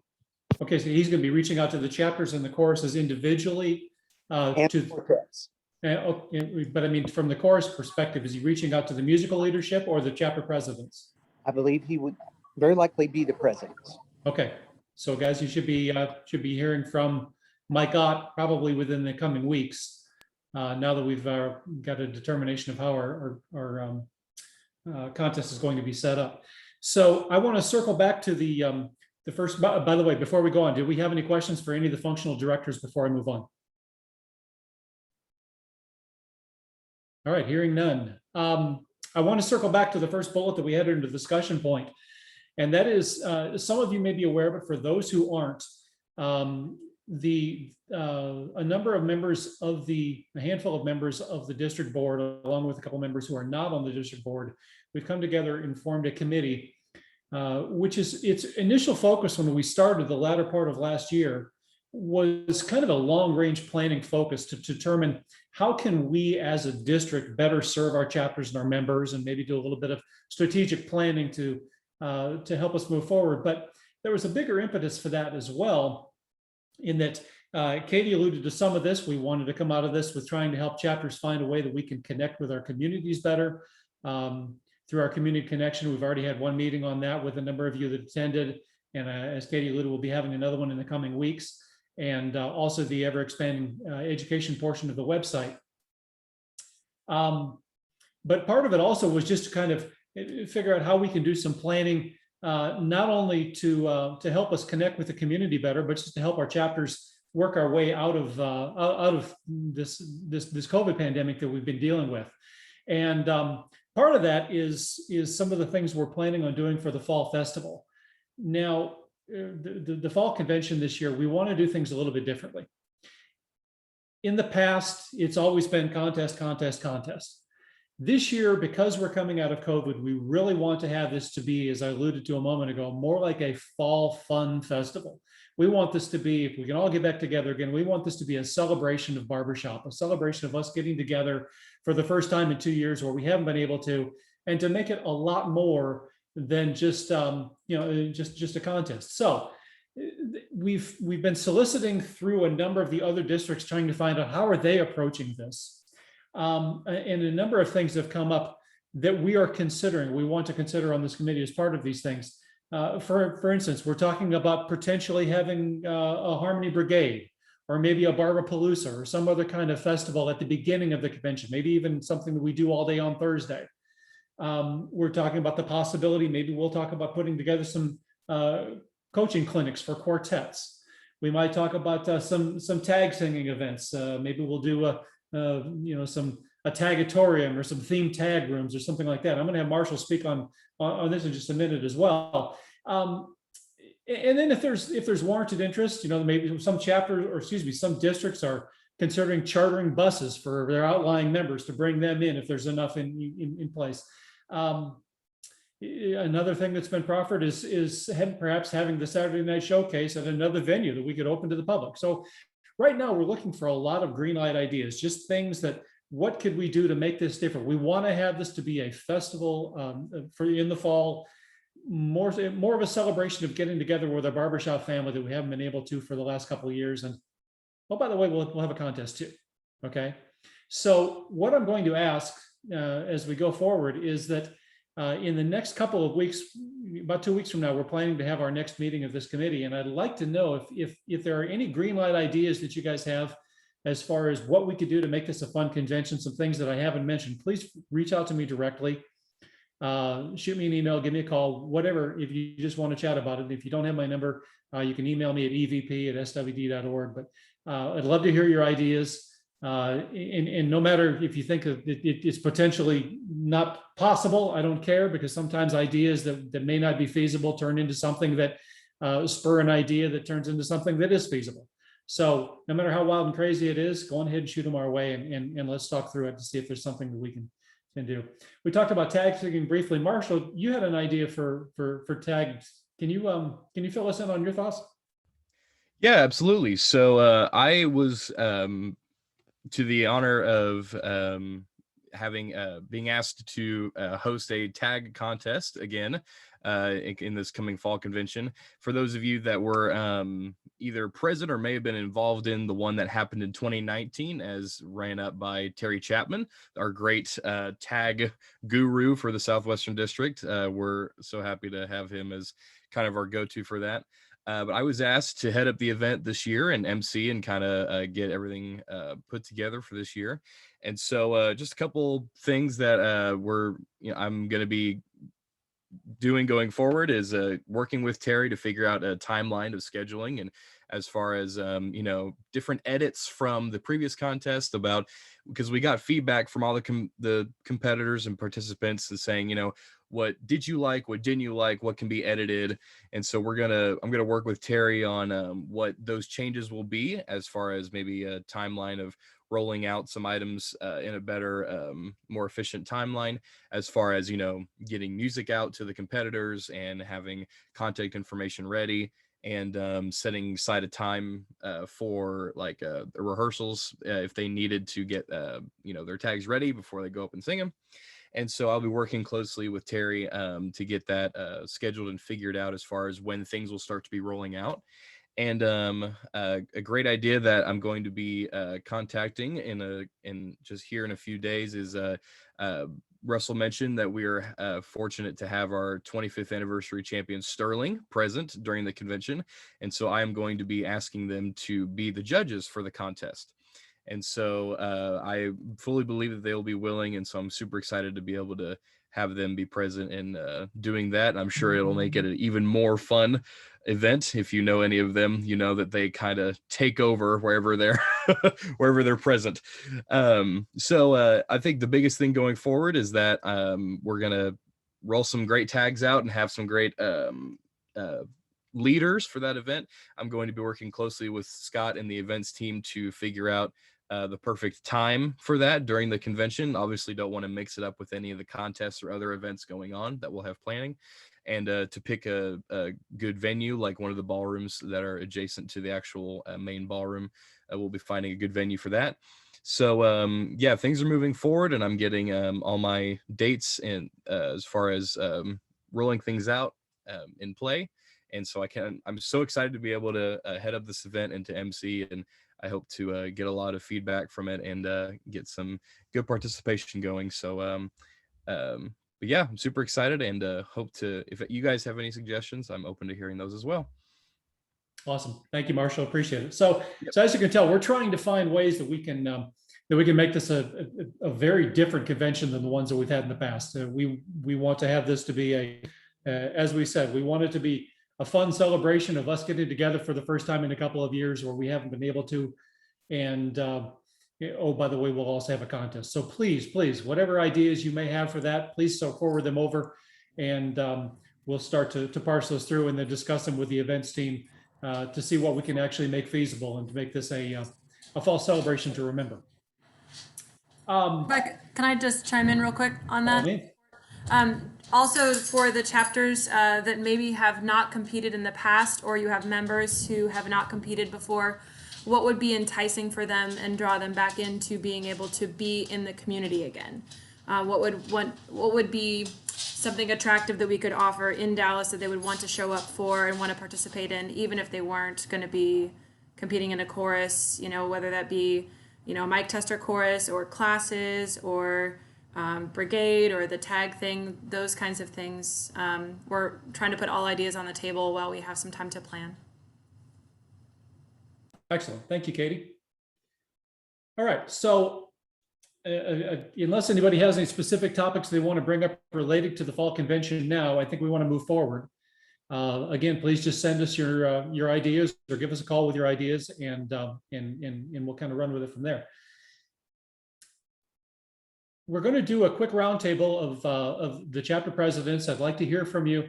I know we normally do this where we do a roundtable where you give us what you've done for the last year, some highlights of your last year and such, but considering the fact that this has been such an unusual year, and for those of you who were on the Community Connection call that we had a few weeks ago, obviously our focus of that call was to try to come up with some ways that that we can help give chapters ideas for connecting with their local communities to make it a little bit easier for them to connect and work our way out of COVID, shall we say, as restrictions are being lifted here. So for this roundtable, I'm going to go around and I'll just call on chapters as I see them. I don't have the roster in front of me, but I'll just call on chapters as you see them. Give us 90 seconds, if you would, please, of what you're planning to do as COVID restrictions are being lifted and what your plans are going forward to getting back out into the community. Alan Moore, you're the first one on my screen here, so let's start with you. Oh, please don't. We have no plans. We're barely trickling together, starting to come together as a chapter. We usually can't voice all four parts when we do have a chapter rehearsal. We have no plans for a show. We have no plans for competing or for attending. I don't know about personally. I mean, as a chapter, we haven't really discussed attending the district convention.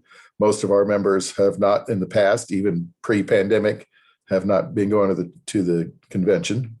So we're just in a keep the lights on mode right now, to tell you the truth. Although on a bright spot, we did have a couple of different experienced barbershoppers seek us out even during the height of the pandemic because they had moved to the area. And so when our first reunion meeting, we actually had 2 new visitors that look like they will become active members. So that's very encouraging considering our negative growth over the past few years. On a sad note, we lost a very long time member that many of you probably know, with the Reverend Walter Lentz, died this year at the age of 99. Condolences to his family. He was a big part of our New Braunfels chapter. Thank you, Alan. We appreciate it. Hey, Scott. Russ? Yes. Weren't you talking about even with the smaller chapter having a possibility of going out and singing for others, no matter how small we might be, going out into the community? Well, I mean, that's part of, that was part of our community connection focus, was to try to say, how can we reach out not only to other fine arts organizations, but just get more involved in the community. So by all means, any way that we can do this, any ideas that your chapters have or that you've had some successes with already or that you're planning for are the type of things we'd love to hear about here and love you to share. Tom, can you tell us, you're next on my list here, can you tell us what chapter you're from, and in 90 seconds or so, give us an idea of how you're planning on moving forward as COVID restrictions are lifted? And Tom, you're muted, by the way. I'm not sure if you can hear. I don't see your face on the screen. That better? That's better. Thank you, sir. Yeah, I'm from the Tulsa chapter, and we're going to start our first indoor meeting on the 11th of May. We've been meeting outside in our chapter, and we're pretty low. We've got about 8 to 10 members right now. And so we're going to be gearing up, trying to get more members, get some of our old members back, and try to gear up to do a show in the fall, I think. Very good. Thank you, sir. Elise, what can you tell us is going on with Space City? Sorry, finding my unmute button is always a challenge. So yeah, I'm from Space City Sound. We've been meeting actually pretty regularly throughout the pandemic. A lot of it's been virtual, but then we also had a method of drive-in style rehearsals, which were always an adventure. But as of 2 weeks ago, we started meeting in person, indoors, a very, very strict safety protocols for masking and distancing and all of that. But so we now have had 2 indoor in-person rehearsals. We spend no more than 30 minutes in a room. Sometimes we're inside, sometimes we're outside, depending on the weather. But it's been really exciting to get back to singing in person together and feel like we're ringing chords again. We are planning on doing that going forward and hoping to pull in a lot of our members that we haven't seen in a while. So I think we had 15 on Thursday at our second indoor rehearsal. So we're hoping that'll increase as time goes on. We're planning on doing a recording project this summer, gearing up for an outdoor casual show in September, kind of like a picnic in the park with Space City Sound. So we're looking forward to that. And then we are planning on attending Fall District in whatever capacity that might look like. But we're very excited to be with our barbershop community again. Very good. Thank you, Elise. Appreciate it.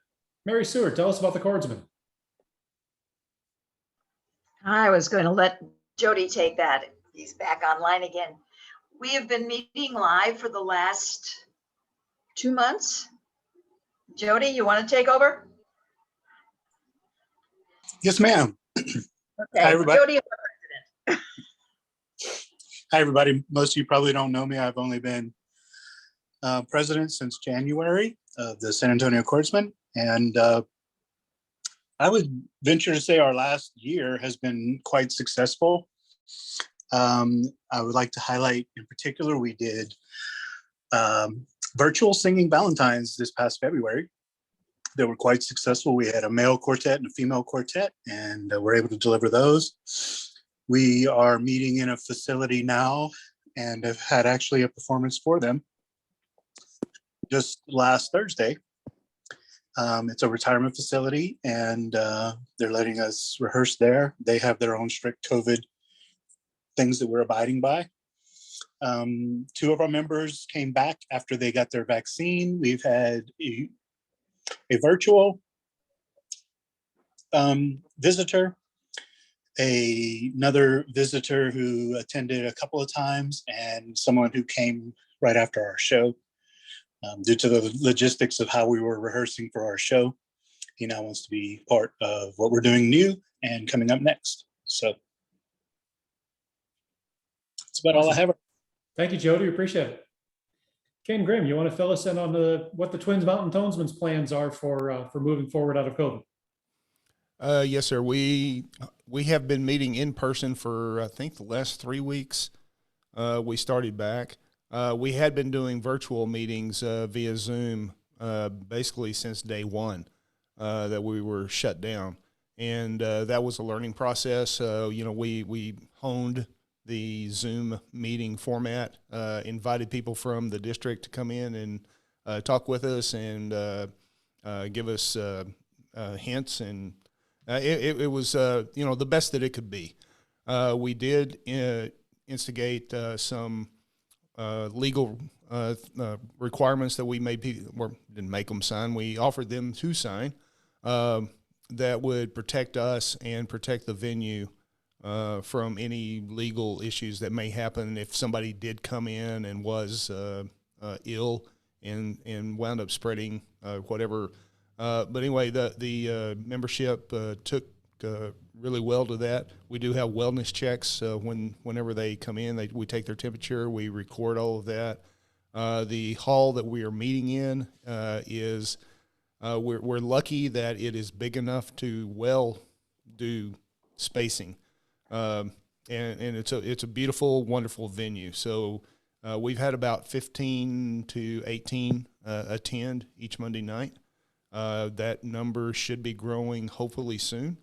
We are going to be doing some live performances for Memorial Day. We've got a couple of opportunities there.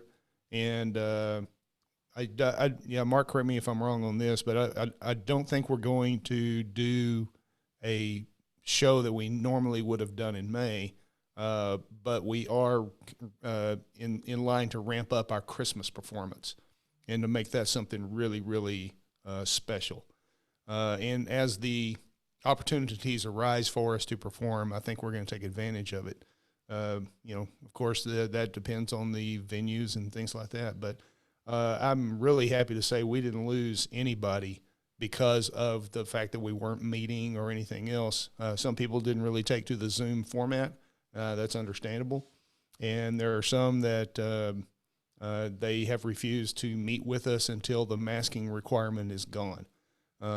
We do have most of our members vaccinated, fully vaccinated, and so that might come to play in that. And we also have a motion before the membership. We're taking a poll to see where they stand on the whole COVID and unmasking thing. And the board decided that we were not going to make the decision unilaterally about what the membership will do, and so that's why we're doing a survey and to see what what most people think about that, and then we'll go from there. So I'm happy to say that we're alive and well, and just made the best of a very difficult situation, and kept singing in one form or another. But we do have a working quartet that I'm a part of, and we've been able to go out and do some singing. So anyway, we're healthy. Nice to hear about the Memorial. Nice to hear about the Memorial Day shows. How did you? Are those going to be strictly Tonesman shows, or is that in cooperation with anyone else? No, it's in cooperation with other people. We do have one that happens at the courthouse lawn. It's outside, and we do the singing while they're doing some special ceremonies that they go through, the laying of the wreaths from the different departments of the armed forces. We open it with the Star Spangled Banner, national anthem, things like that. And then at Wall High School, they normally do a program that's very special.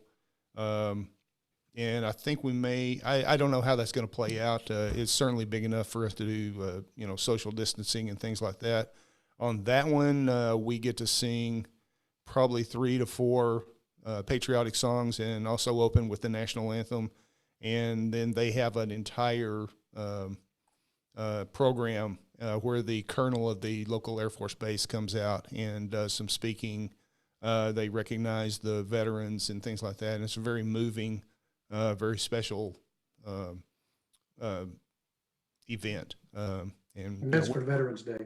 Yeah. Oh, I'm sorry, for Veterans Day. Yeah. Very cool. Well, I appreciate it. Thank you for the update, Ken. Yes, sir. Mike Thompson, you want to speak to what's going on with the VM? Sure. We still had a busy year. We've met virtually all through the year. I don't think a lot of you may have seen the Christmas show that we did at Christmas time, where we did a half virtual, half live show at Christmas, which was a success all the way around for a lot of folks. We have started meeting outside of our normal venue up in Coppell, and we're still working with the church there on finalizing plans so we can start coming inside. They have enough space where we can actually space out like we did for our Christmas virtual show, then all which everybody has to sign off on releases. We will do temperature checks, and we also will do contact tracing, so if somebody gets sick after rehearsal, we can contact everybody that was around them, so that we let everybody know what's going on around everybody else. Right now we're still in masks, and we'll decide when we go unmask when the board and most of the membership are comfortable doing it that way. In the meantime, we're working on new music. As soon as we get back inside, we'll be starting recording on our new CD. And then we have shows already booked for September, and our Christmas show in December. So we're looking at the second half of the year, really gearing up and pushing forward at that point. So Mike, has the pandemic or at least reaching out as a result of trying to get back involved in the community, given you guys any new opportunities here that maybe didn't occur before?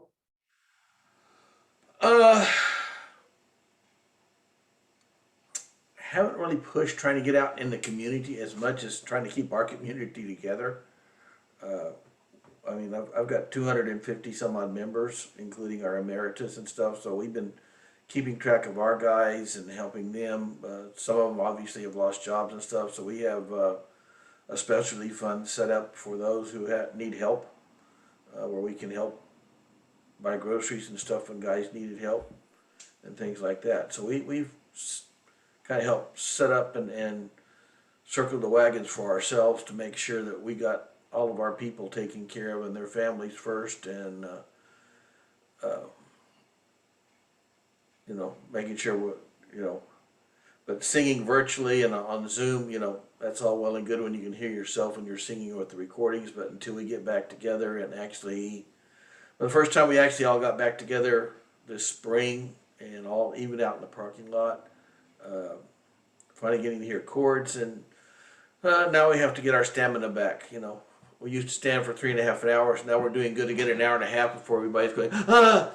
But it's coming together. It's getting more time in place. And if the weather would ever cooperate on Thursdays, because we've missed the last 3 now because of rain on a Thursday right now. But we're hoping to get on the indoor side of the church maybe by the end of May, first part of June, and then we'll work from there. Very good. Thank you, Mike. Appreciate it. Paul Turner, what's going on with the marksman? So the biggest news that you all should be aware of course, is that Brent Donovan has left the marksman. So we're on a director search in earnest. So if you know of anyone or potentially, or please pass it along. Should be on the district's page. It should be in the harmonizer next. In the interim, Peter Cunningham has been gracious enough to be our interim director. He's got some school opportunities, so unfortunately he'll be leaving the area in July. Nonetheless, we're planning a virtual performance for the end of June. It's a pretty aggressive schedule. The church that we rehearse in allowed us to sing mask-free with social distance, and just last week, and we discovered how effective or ineffective singing by yourself on a Zoom call really is. Stamina, etc. So let's see. Yeah, the plan right now is to rehearse in person with 2 parts, and the other 2 parts come in virtually, and then switch. Then everyone do virtual, and then the other 2 parts in person, and the other parts virtual. So we're weaning ourselves into 6 weeks. We'll all be in person. However, each person has, of course, the privilege and right to be able to wear the mask if they choose, but the church will allow us to sing without masks with social distance. We've had a few virtual new people show up for the marksman, so that was very nice. They're either hitting the page or they just came into town. We've been able to fill out our board positions. For a while, our board was rather skimpy. Now we've got full up board, and we're going to hit the pavements, doing all the things we need to do to plan for the rest of this year and next year. And I think that's about it. Did I forget anything, Scott? No, it sounds good. I think that's about it, Paul. Okay. Appreciate it. Yeah. Randy Stewart, tell us about your chapter and how they're planning to exit COVID. We will be practicing outdoors starting May 8th. On May 22nd, we're going to have a grand opening and a grand announcement, changing our name officially to Legacy of Harmony. Men of Note was just not an appropriate chorus name for a mixed chorus. So that will be the big event to officially announce Legacy of Harmony outdoor rehearsal May 22nd. Very well. Thank you, sir. Jim Bob, did you have anything you'd like to add from your chapter?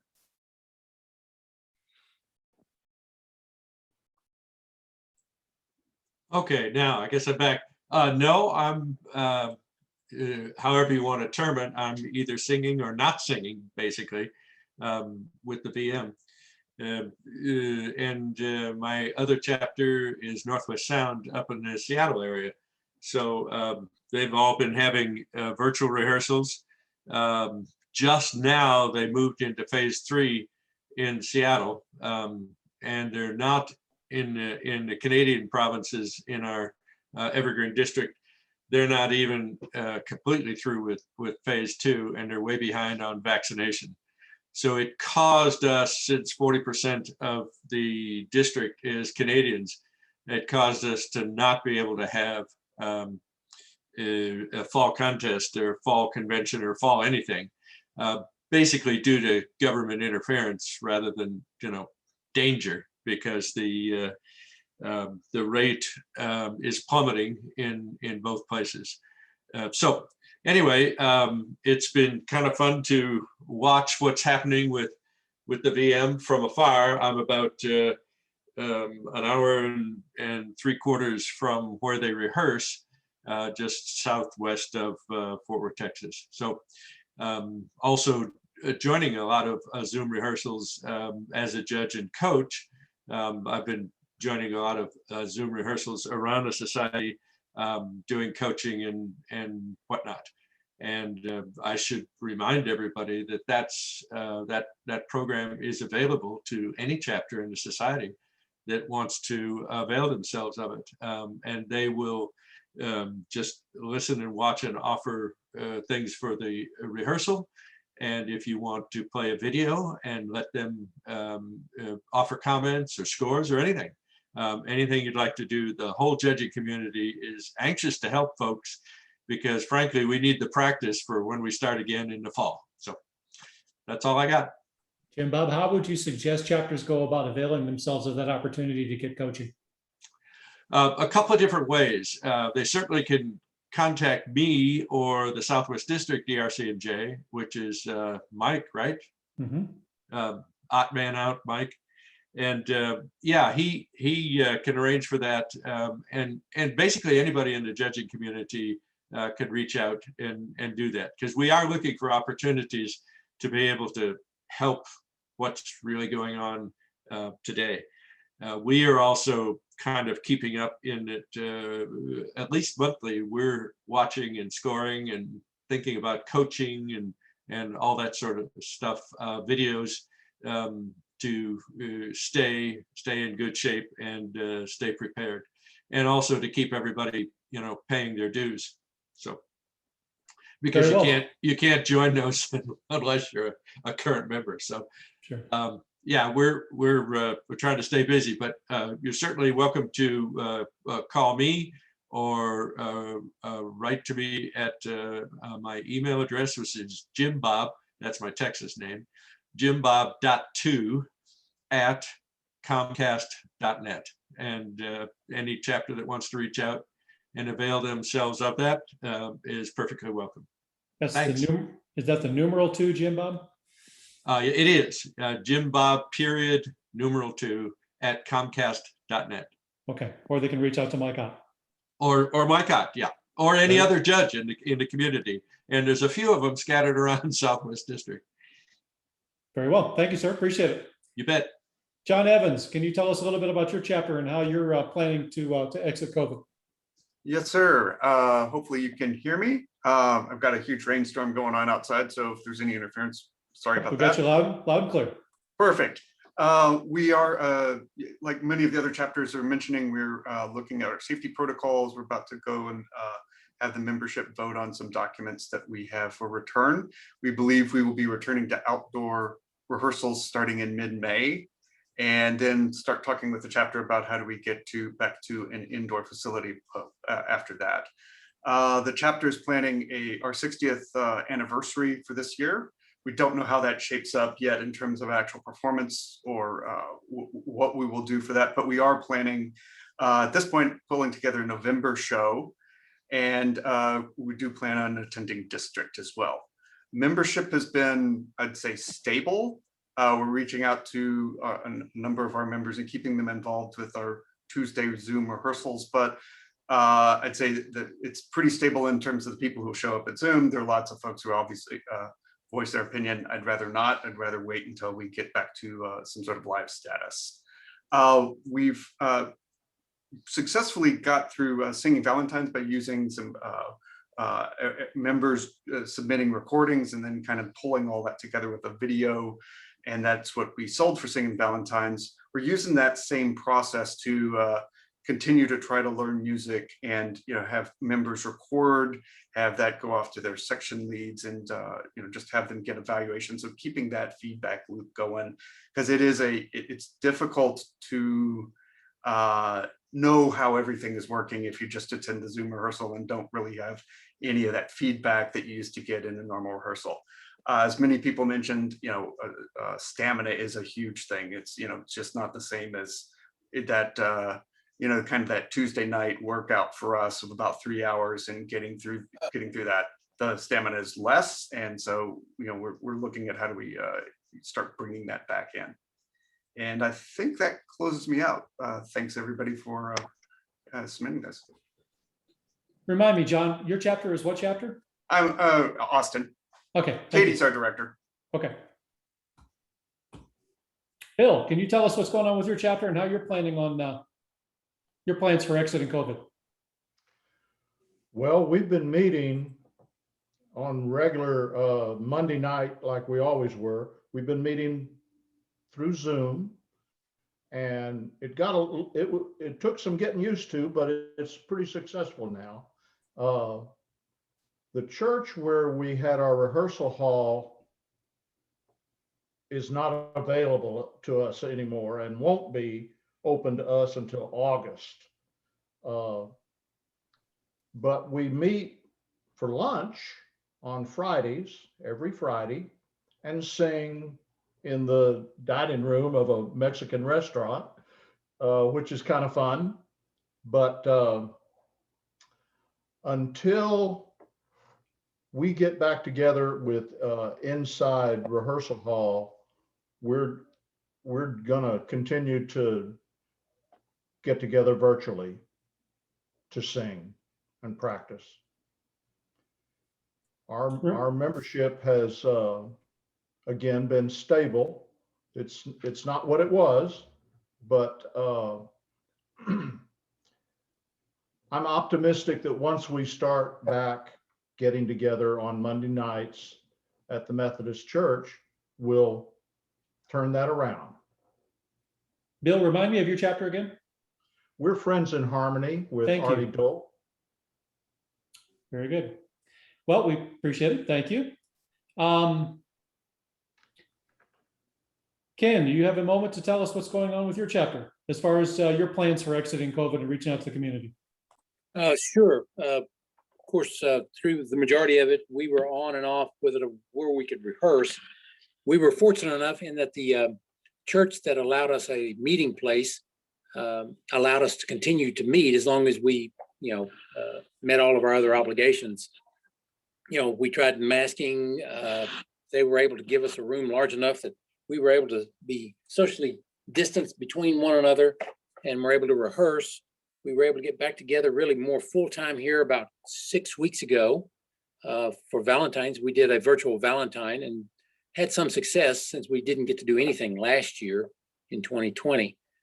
We have already got one venue request already for the summer, and we've got a second one scheduled for August. So, we were able to pretty well maintain our membership. We lost one because of the COVID, but we're gradually getting back into it. So doing pretty good. Ken, you're in Abilene, correct? That is correct. Okay. You said you have a venue scheduled for July and then for August, meaning performances? Yes, one's in June, and then the other one is in August. One in August is for a larger venue, but it will be outside. Gotcha. The one in June is an indoor, but it's also in a very small town. So very, very well. And did you reach out to them or did they reach out to you? Well, they had reached out to us right before COVID, shut everything down, and then, in fact, this last week they just called back and said, "Hey, can we possibly get you for the summer? Get back and try it again." So very good. Yes. Appreciate the report, Ken. You're welcome. Don Click, tell us your chapter. Tell us what you're planning on doing as COVID restrictions are lifted. There we are. Well, we're going to have our first rehearsal coming up here a week from Monday, and trying to make it a little bit more like a reunion or a party, having people bring their tailgate chairs and bring their own water for safety. And we're getting the safety masks and try and get together and sing a lot of polkas and just make it fun. And remind me of your chapter again, Don? It's Fort Worth, Southwest Sound. Very good. Thank you very much. So my screen's been bouncing around a little bit. I think I got everyone. If I missed anyone that needs to report in, please speak now. Let me know if I missed you, but I think we got everyone in here. And hearing none, Russ, I'll turn it back over to you, sir. Here we go, Mike. Got it all set. Well, all right. It's let's see. It's almost 4 o'clock. I'm glad for the time. We were trying to get it around 3:30, but with everybody's input, which is y'all are the bosses, so we are at your leisure. But I think we got everything under control. Everything that we were trying to get in touch with the most important people that we need to talk to. So I appreciate your time. And we've got, let's see, we've got the board meeting in the fall on Friday, October the 1st, 2021 at DFW Hyatt. So again, we're going to be giving more and more information to and gathering y'all's input about what we can do to make it fun, as Scott has already been talking to, and he's got his committee working very hard. I must say, we have truly the best board that we've had in many, many years. I mean, it's just gotten better and better and better as we've grown. And the dedication of all these people working on the board is just phenomenal, just amazing to watch. So we're open to suggestions from you guys and gals. I mean, guys is the plural. And we would ask, please, to feel free to contact any one of us if you have any ideas, have anything that you need. We do have our board meeting the Thursday before the convention. The House of Delegates is that Friday morning. Correct me if I'm wrong, Gary, but I believe that is correct. All right, is there anything else that we might have missed? Gary? No, I don't see anything. Okay, so Mark, do you have something for us, buddy? Yes, I do. Under the direction of Gary Lewis, we're going to sing Keep the Whole World Singing.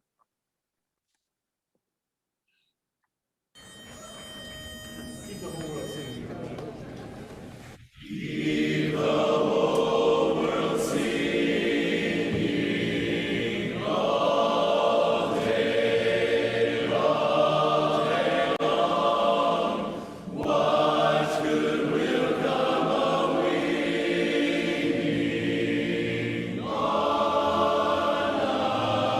a song? Smile while you are singing, oh, carry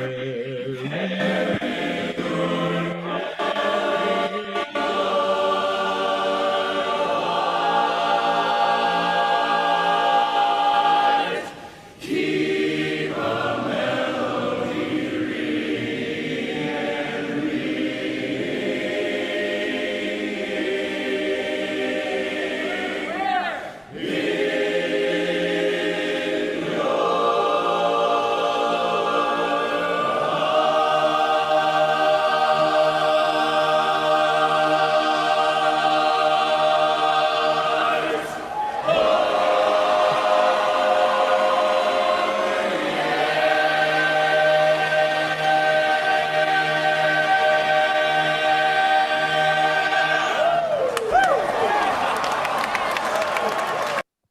And with that, we say thank you to everyone who joined in. And if you've got anything again that you need, contact any one of us and we'll be just jump right through the hoops to get back with you and